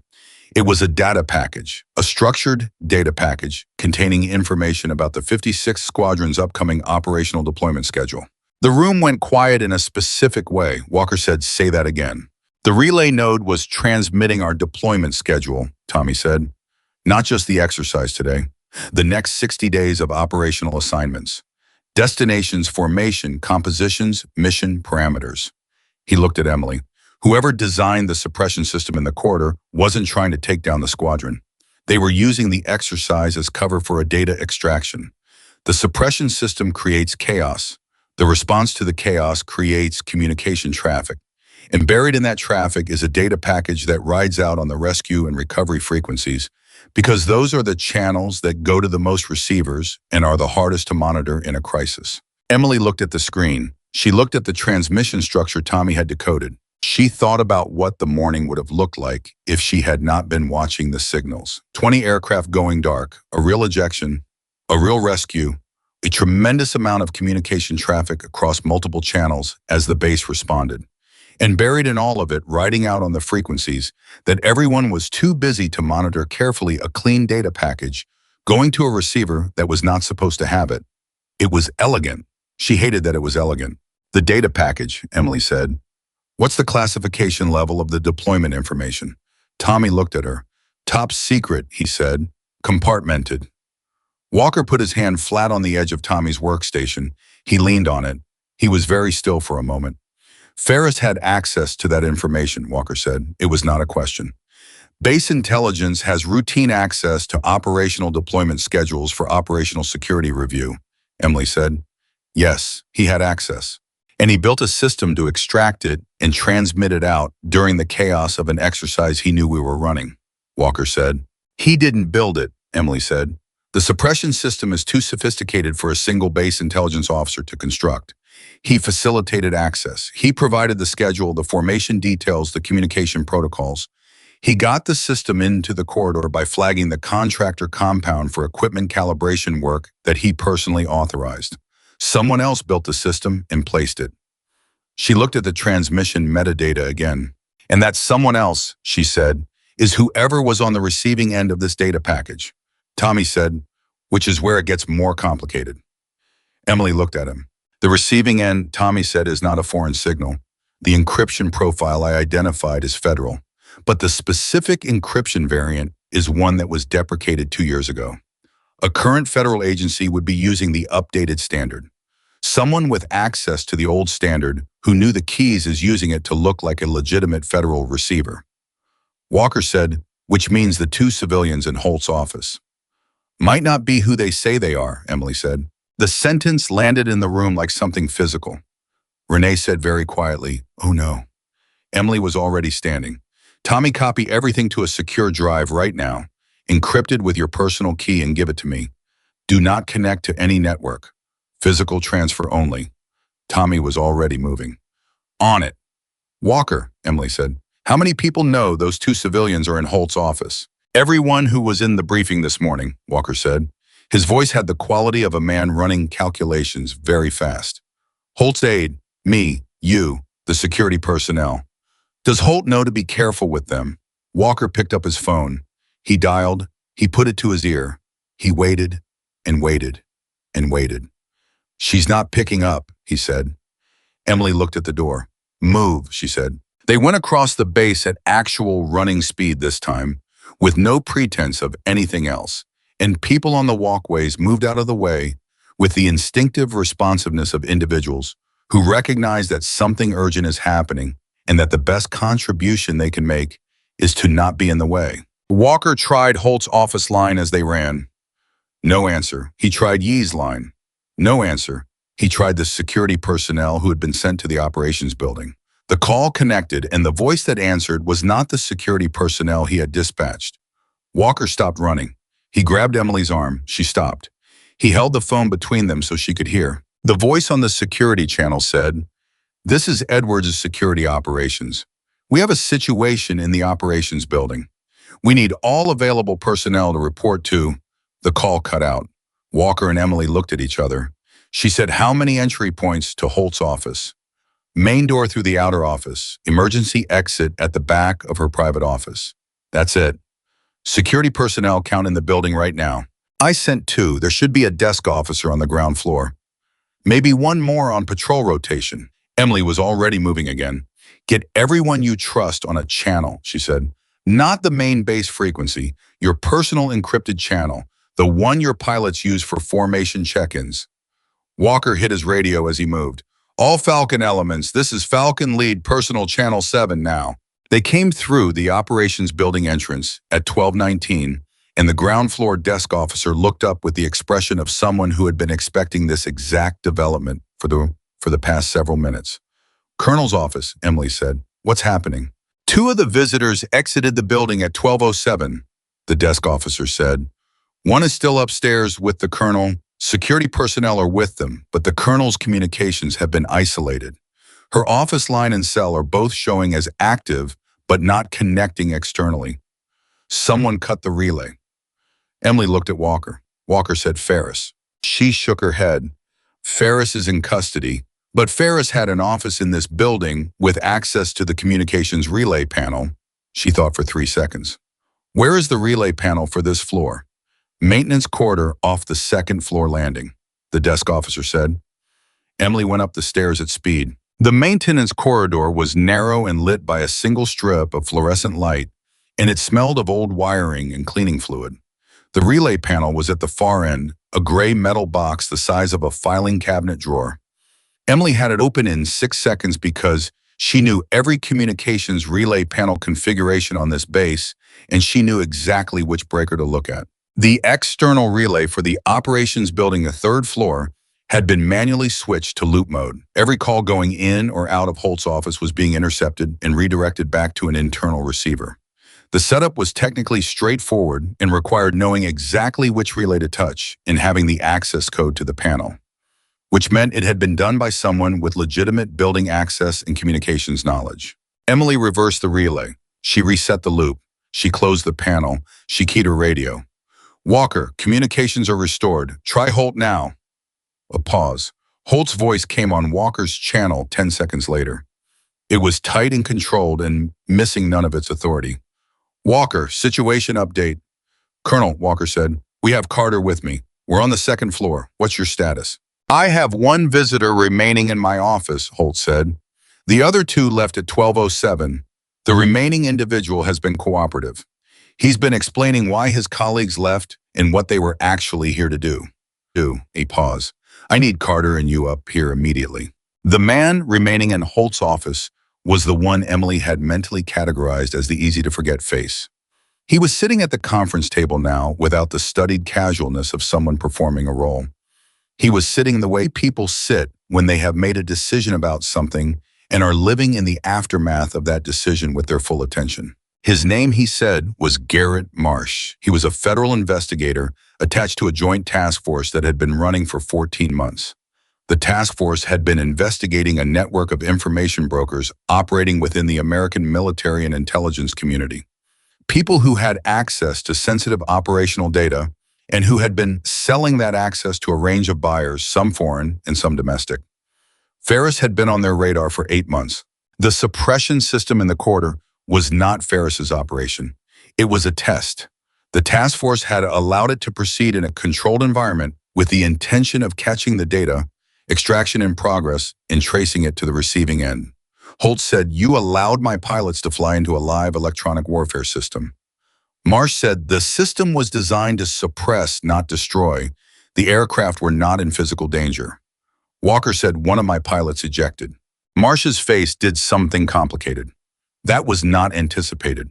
The hydraulic failure was a consequence of the suppression system interacting with a specific aircraft subsystem in a way our technical team had not fully modeled. We accept responsibility for that outcome. The room was extremely quiet. Emily looked at Marsh. She had been looking at him steadily since she entered the room, and he had been aware of it and had been carefully not meeting her eyes. Now she said the 2 colleagues who left at 12:07, where did they go? Marsh said, to secure the relay node and prevent it from being moved before it could be fully documented. The node went dark at 11:31, Emily said. Marsh looked at her for the first time, directly. I know, he said, because you triangulated it before our team could get there. Your signal passes spooked the node operator and they cut the power. He paused. Your pod data may be the only clean record of what was transmitted this morning, which is why my colleagues are very interested in talking to you about what your systems captured. Emily said, your colleagues who left this building without informing Colonel Holt. Marsh had the decency to look uncomfortable. There was a communication breakdown in how the operation was being managed. I want to be clear that the decision to isolate Colonel Holt's communications was not authorized by the task force leadership. That was an individual decision made by one of my colleagues who became concerned that the operation was unraveling and took steps that went outside protocol. Steps that went outside protocol, Holt said, and the 5 words were delivered with the compression of 28 years of military discipline applied to the task of not saying what she actually wanted to say. Colonel Holt, Marsh said, I understand your anger. I share it. The way this operation was managed at the tactical level was not acceptable. But the underlying objective is legitimate, and the threat that Ferris represents is real. We have been working this investigation for 14 months. The data that was transmitted this morning, if we can fully document it, gives us the chain of evidence we need to move on, not just Ferris, but on the entire network he was feeding. Walker said, how many people in the network? Marsh said 11 confirmed, possibly more. Holt looked at Emily. Something passed between them that was not words. Emily said, the pod data is on a secure drive with Tommy Briggs in the communications hub. Tommy is the only person who can access it right now because it is encrypted with his personal key. She paused. I chose Tommy because he is the most trustworthy person I have met at this installation in 3 years, which is a statement about Tommy and a statement about certain other people. Nobody argued with this. I'm prepared to transfer the data to your task force, Emily said to Marsh, through Colonel Holt with a full chain of custody record, and I want written confirmation from your task force leadership, not you personally, that the 56th Squadron's operational deployment schedule has been fully compromised and that appropriate protective steps are being taken for every mission on that schedule. Marsh looked at her. He said, you're a communications specialist. Emily said, today I am. Yesterday I was. Ask me what I was before that, and you might want to sit down first. Holt said, his clearance isn't high enough to hear the answer. And for the first time since Emily had entered this office, something in the tension of the room released slightly, not because anything had been resolved, but because there was a moment of shared understanding between Holt and Emily that crossed rank in history in the 3 years of distance created by an administrative assignment and a locked drawer and a key worn under a uniform shirt. Holt looked at Marsh. Make your calls. Get your leadership on the line. We do this correctly through proper channels with my command fully informed at every step. And when it's done, you and I are going to have a very long conversation about how a federal task force decided it was acceptable to use my pilots as operational assets without informing me. Marsh picked up his phone. Walker stepped close to Emily while Marsh was dialing. He said, very quietly, Ryan Mitchell is asking to see you. Emily kept her eyes on the window. After this, he's been asking since he got to medical, Walker said. He told the attending physician that he needed to thank someone, and the physician told him he needed to rest, and he said he would rest after he said thank you. Emily looked at Walker. Walker said, he's 26 years old, and he ejected from a failing aircraft this morning, and you were the voice he heard when he didn't know if he was going to make it. He needs 5 minutes. Emily thought about the morning, about Ryan's voice on the radio, about the specific quality of the silence before he said, tell me somebody's coming, about what it means to be the person who answers that kind of silence. After this, she said again, but I'll go. Walker nodded. Marsh finished his call and put his phone down and said, task force leadership is coming to Edwards, so they'll be here by 1500. They want the pod data and they want a full debrief. Holt said, they'll get a debrief when I decide they've earned one. She looked at Emily. Go to medical, see Mitchell, be back here by 1400. Emily looked at her. Yes, Colonel. She walked out. The base medical facility was a 7-minute walk from the operations building. Emily had been there twice in 3 years, once for the annual physical that all base personnel were required to complete, and once to drop off a communication system component that the medical team used for hearing assessments, which had a firmware issue she had identified and corrected on a Tuesday afternoon because there had been nothing else pressing, and it had bothered her that the issue existed. She walked in and gave Ryan Mitchell's name at the desk and was directed to a room at the end of the corridor. She stood outside the door for a moment. She thought about what Walker had said, about what it means to be 26 years old and in trouble, and hear a voice come through the radio that tells you to keep your head down and wait. She pushed the door open. Ryan Mitchell was sitting up in the bed with his right ankle elevated and two taped ribs beneath his flight suit top, which he was still wearing, because he had apparently declined the hospital gown with the conviction of a man who had certain standards. He had a bruise along his left jaw from the ejection seat headrest, and his hair was doing something that suggested the helmet had come off at speed. He looked, Emily thought, like someone who had been through a very bad morning and was dealing with that fact in the specific way that 26-year-olds deal with bad mornings, which is by appearing slightly more fine than they actually are. He looked up when she came in. The expression on his face was not the one she had expected. She had expected gratitude. She had expected the relieved warmth of someone who had been rescued and was expressing that relief to the person who had done the rescuing. She had experienced that look before a long time ago, and she knew its shape. The expression on Ryan Mitchell's face was different. It was the expression of someone who has been sitting alone with a thought for several hours and has finally figured out how to say it. He said, "I should have asked you a long time ago what your story was." Emily stepped into the room. She stood near the window, which was her default position in rooms she was not sure about. "You said good morning," she said. "Every day." "That's not the same as asking," he said. "No," she agreed, "it's not." A pause. 47 combat sorties, Ryan said. Emily went still. She had not told him that. She had told Holt. She had told Walker. She had not told Ryan Mitchell. "Walker called me," Ryan said. "He told me some of it, not the classified parts." A pause. He sounded different on the phone than he usually does. Different how? Ryan thought about it. Like he was talking to someone and actually listening to himself at the same time. Emily looked at him. "He said you were the best pilot he had ever shared airspace with," Ryan said. He said it exactly like that, shared airspace, like he was being precise about it. Emily said nothing. "Ms. Carter," Ryan said, "I don't know what happened to you before you came to this base. I don't know why someone who can do what you did this morning has been sitting at a radio desk for 3 years. I don't know if that was your choice or someone else's choice or just the way things fell." He stopped. He looked at his hands for a moment. "But I want you to know that when I was on the ground this morning and I didn't know if anyone was coming and then your voice came through that radio." He stopped again. Emily waited. "I knew it was going to be okay," he said. "Not because of what you said, because of how you said it, because of how sure you were." He looked up. "People who are that sure have usually been through enough to earn it." Emily looked at him for a long moment. She thought about the drawer, the photograph, the key. She thought about the morning, the cockpit, the sky. She thought about 6 years of carefully chosen invisibility and what it had cost and what it had perhaps also preserved without her knowing it until the moment it needed to be spent. "Get some rest," she said. "That's an order." Ryan almost smiled. "You don't outrank me, Ms. Carter." "Today I do," she said, "and probably tomorrow." She walked to the door.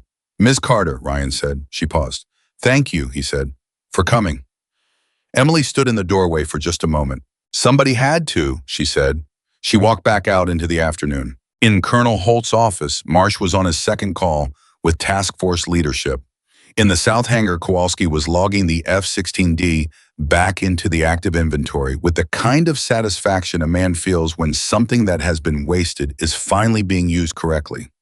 In the contractor compound on the southeastern boundary, a federal team was going through every piece of equipment in the relay node installation with the careful urgency of people who know that every piece of what they find is going to matter in a room they have not reached yet.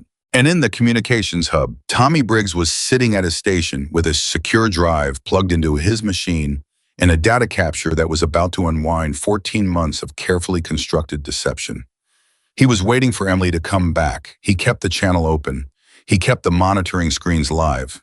He kept the coffee machine running because he knew she had not eaten since 4 in the morning, and he had found a granola bar in his locker that was probably still good, and he was going to give it to her without making a thing of it, because that was the kind of person Tommy Briggs was, and Emily Carter had been the only supervisor in his career who had ever made him feel like that kind of person was worth being.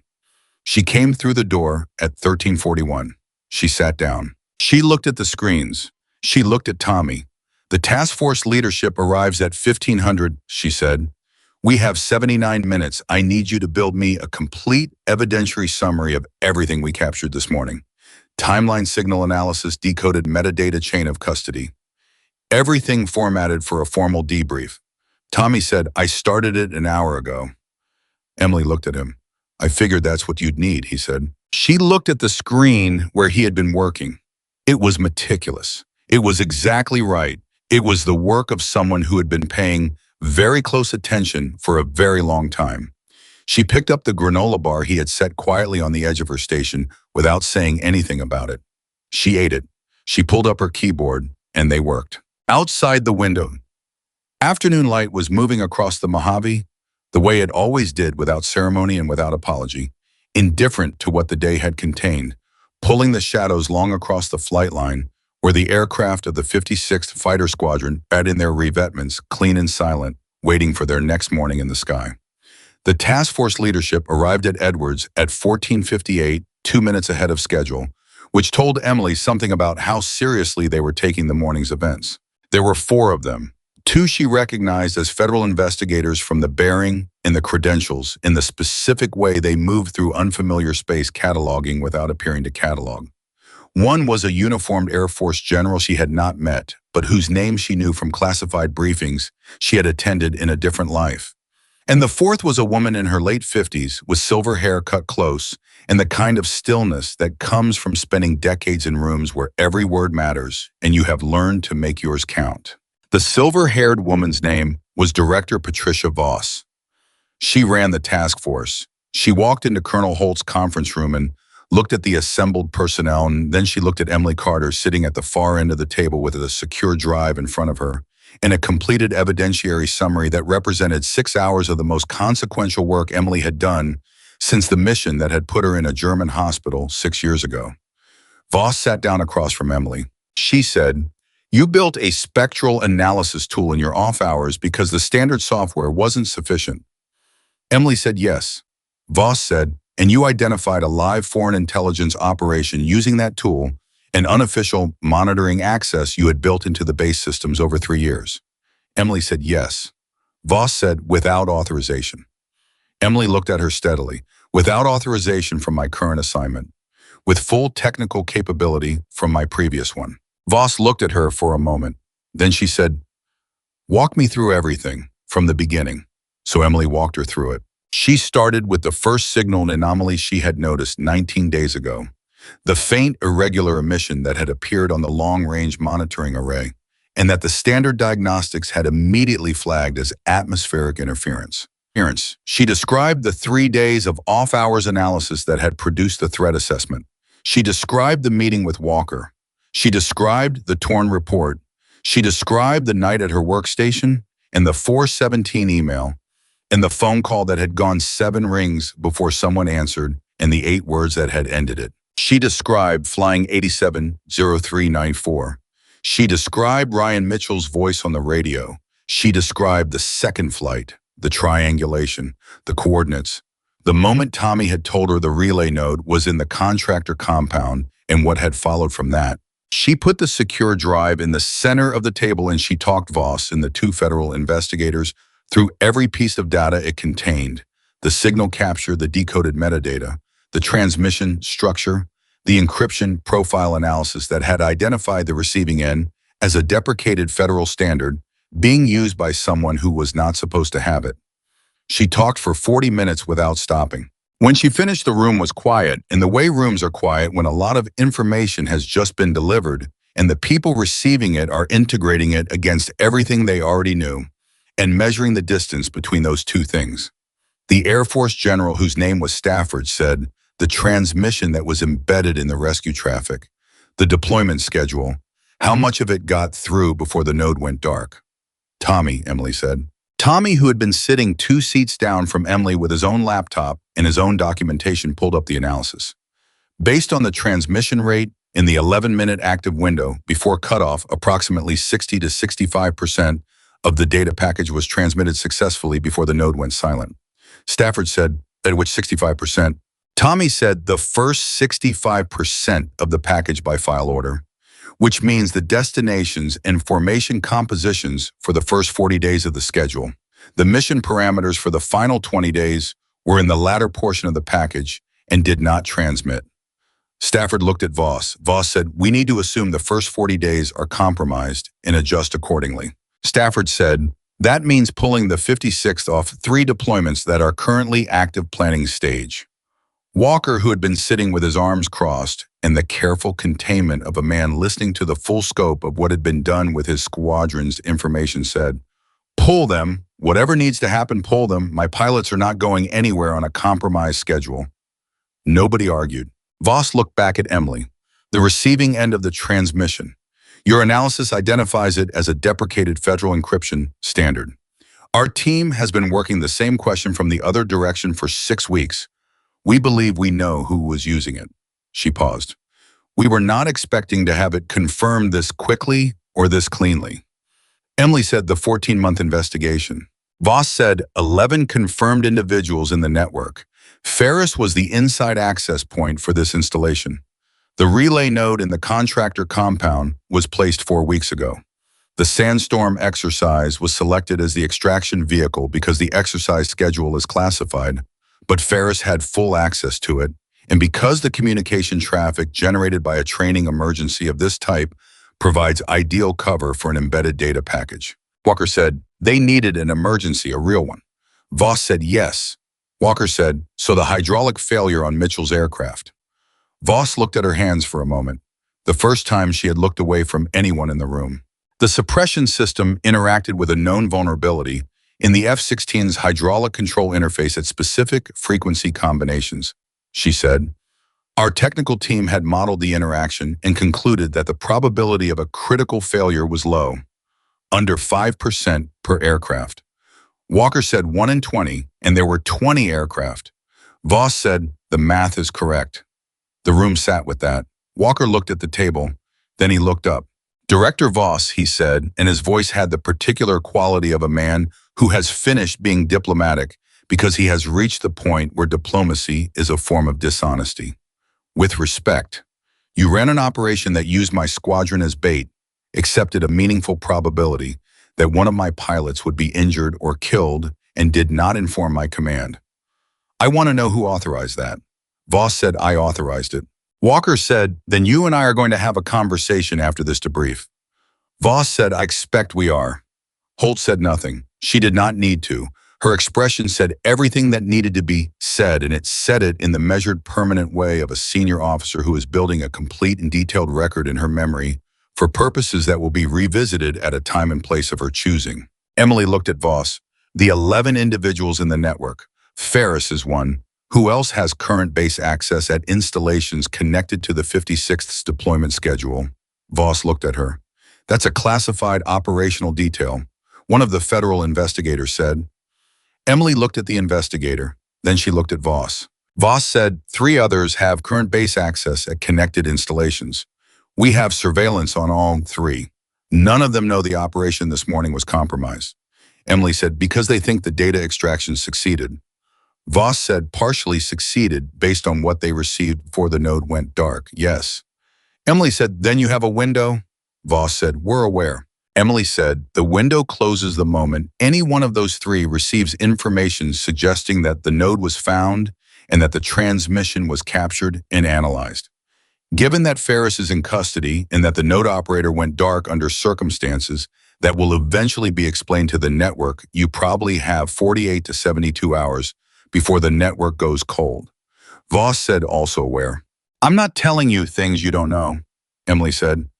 I'm telling you things I want on the record in this room so that when decisions get made in the next 48 hours, everyone sitting here remembers that they were said.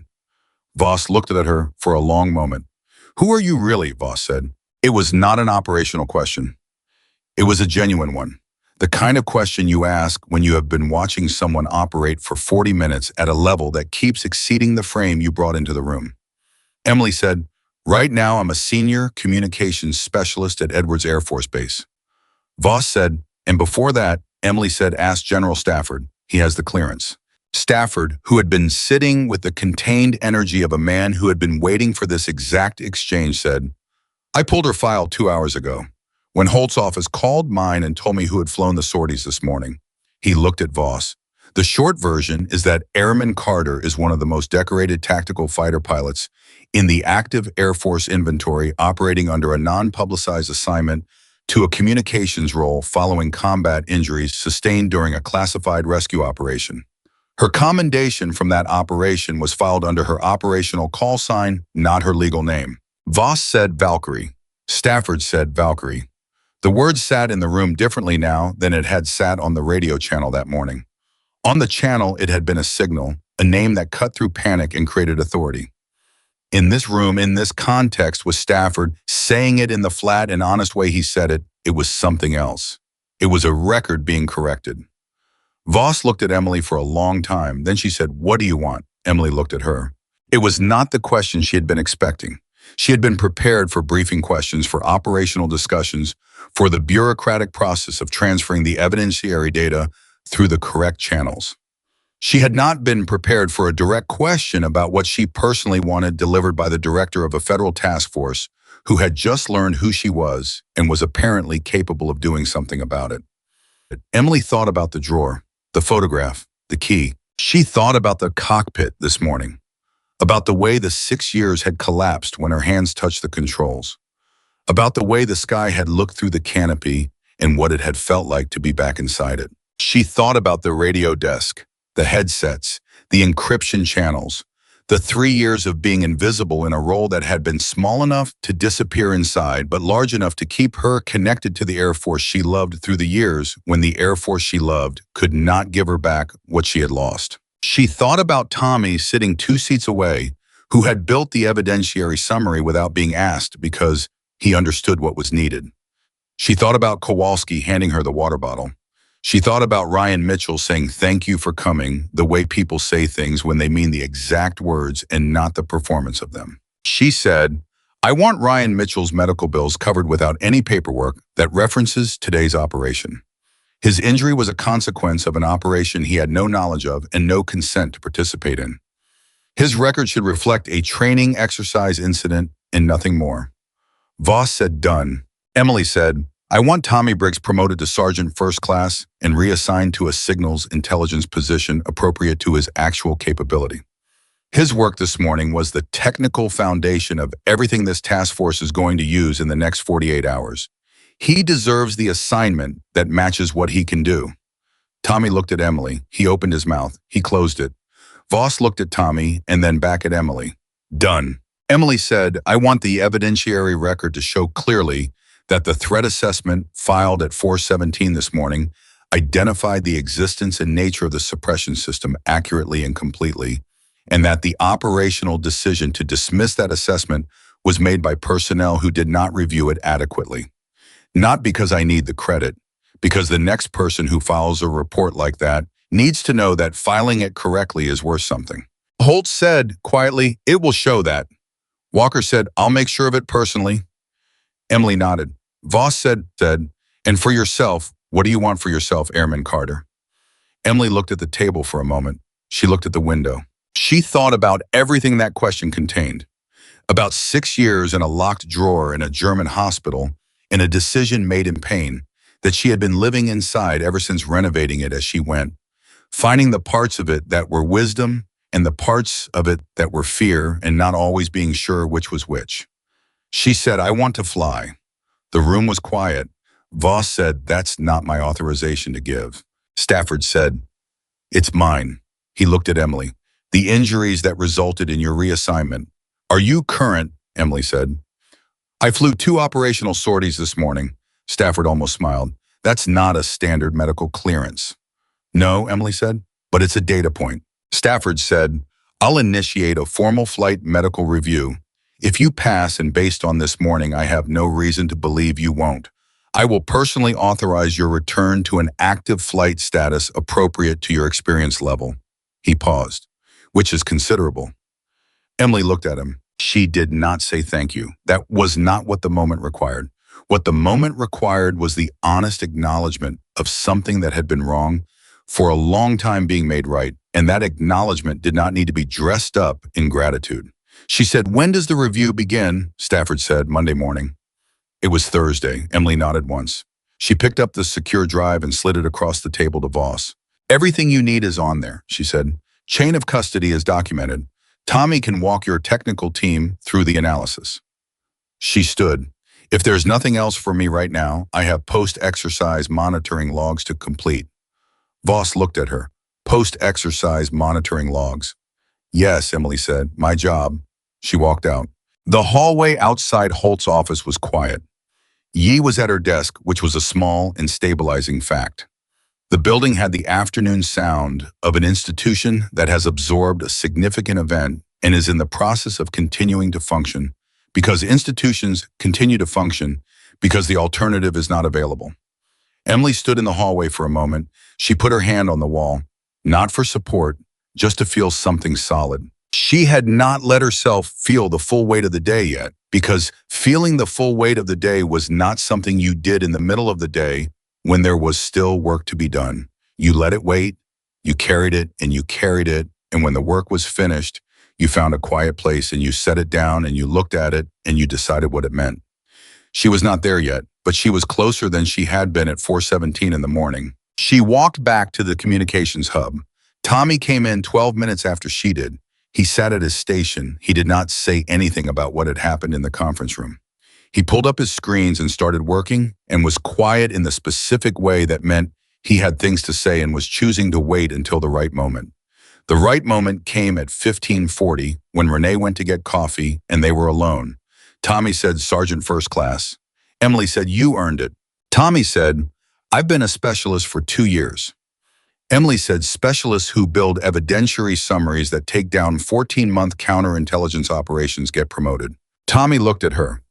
"Carter, I ran monitoring channels and decoded some metadata.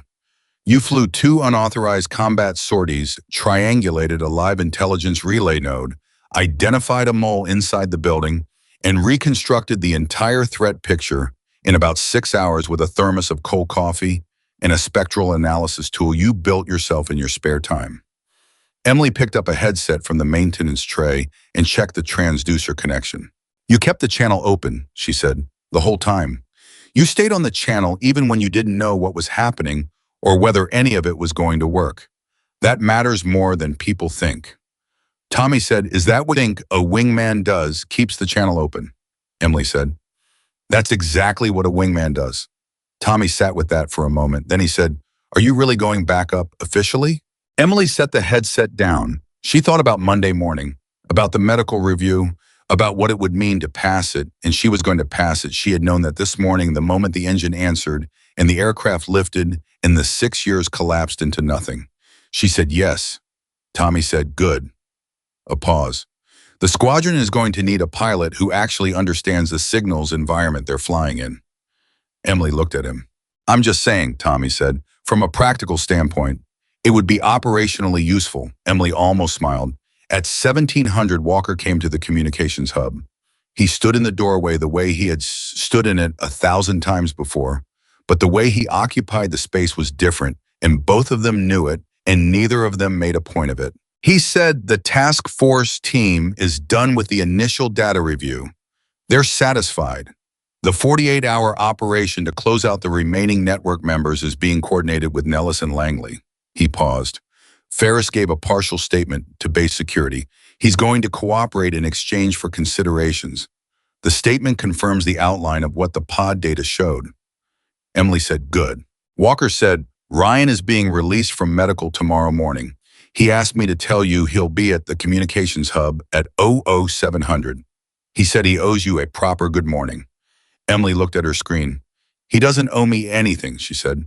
Walker said, "I know. He's coming anyway." A pause. Walker walked the rest of the way into the room. He stood beside her station.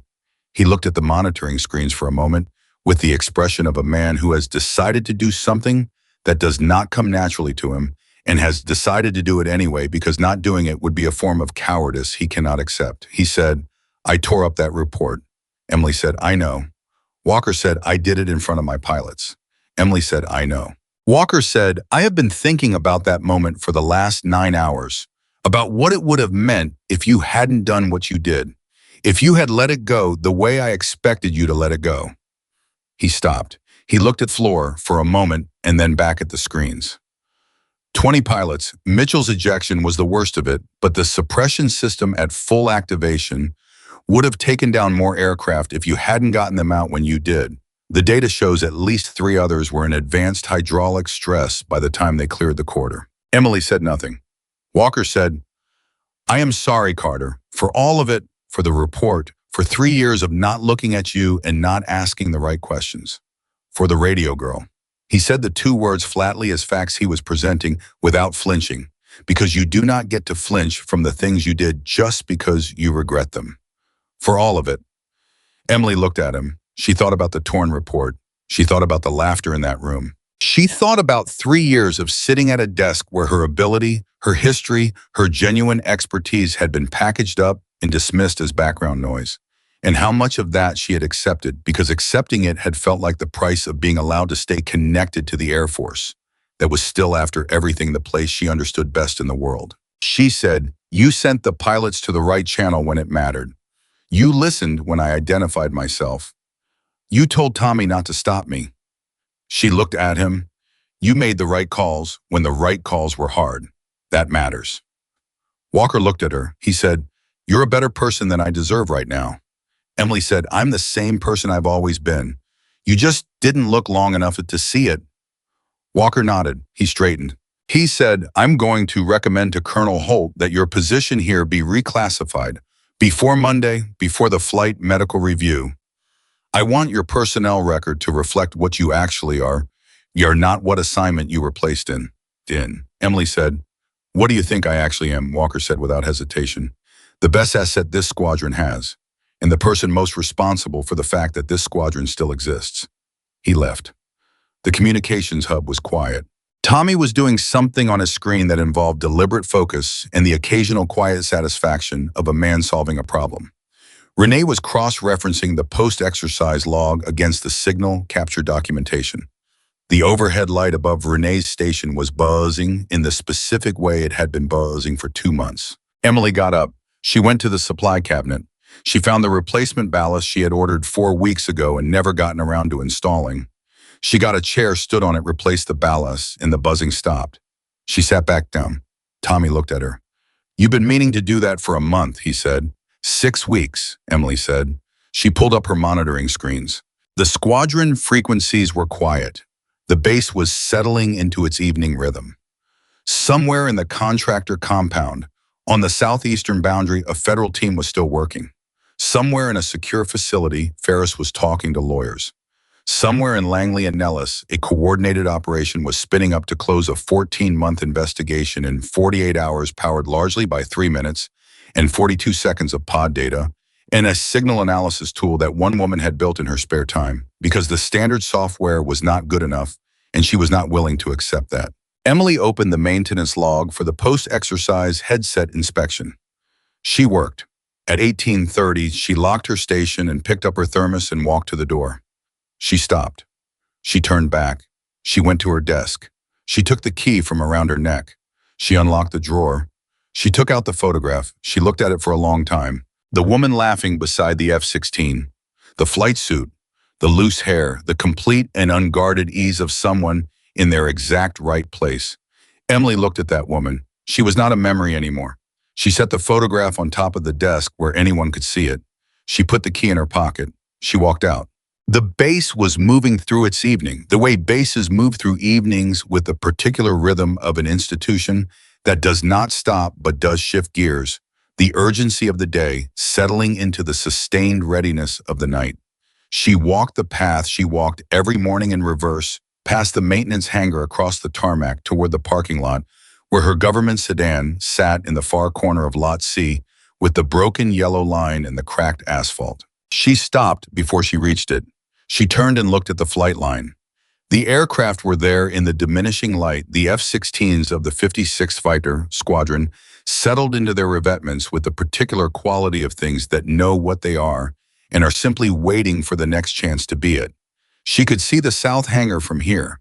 She could see 87,394 in its bay, properly logged now, properly authorized, returned to the inventory where it belonged. She stood there and looked at the flight line for a long time. She thought about Monday. She thought about what it would feel like to sit in a briefing room, not as the person who fixed the headsets, but as a pilot.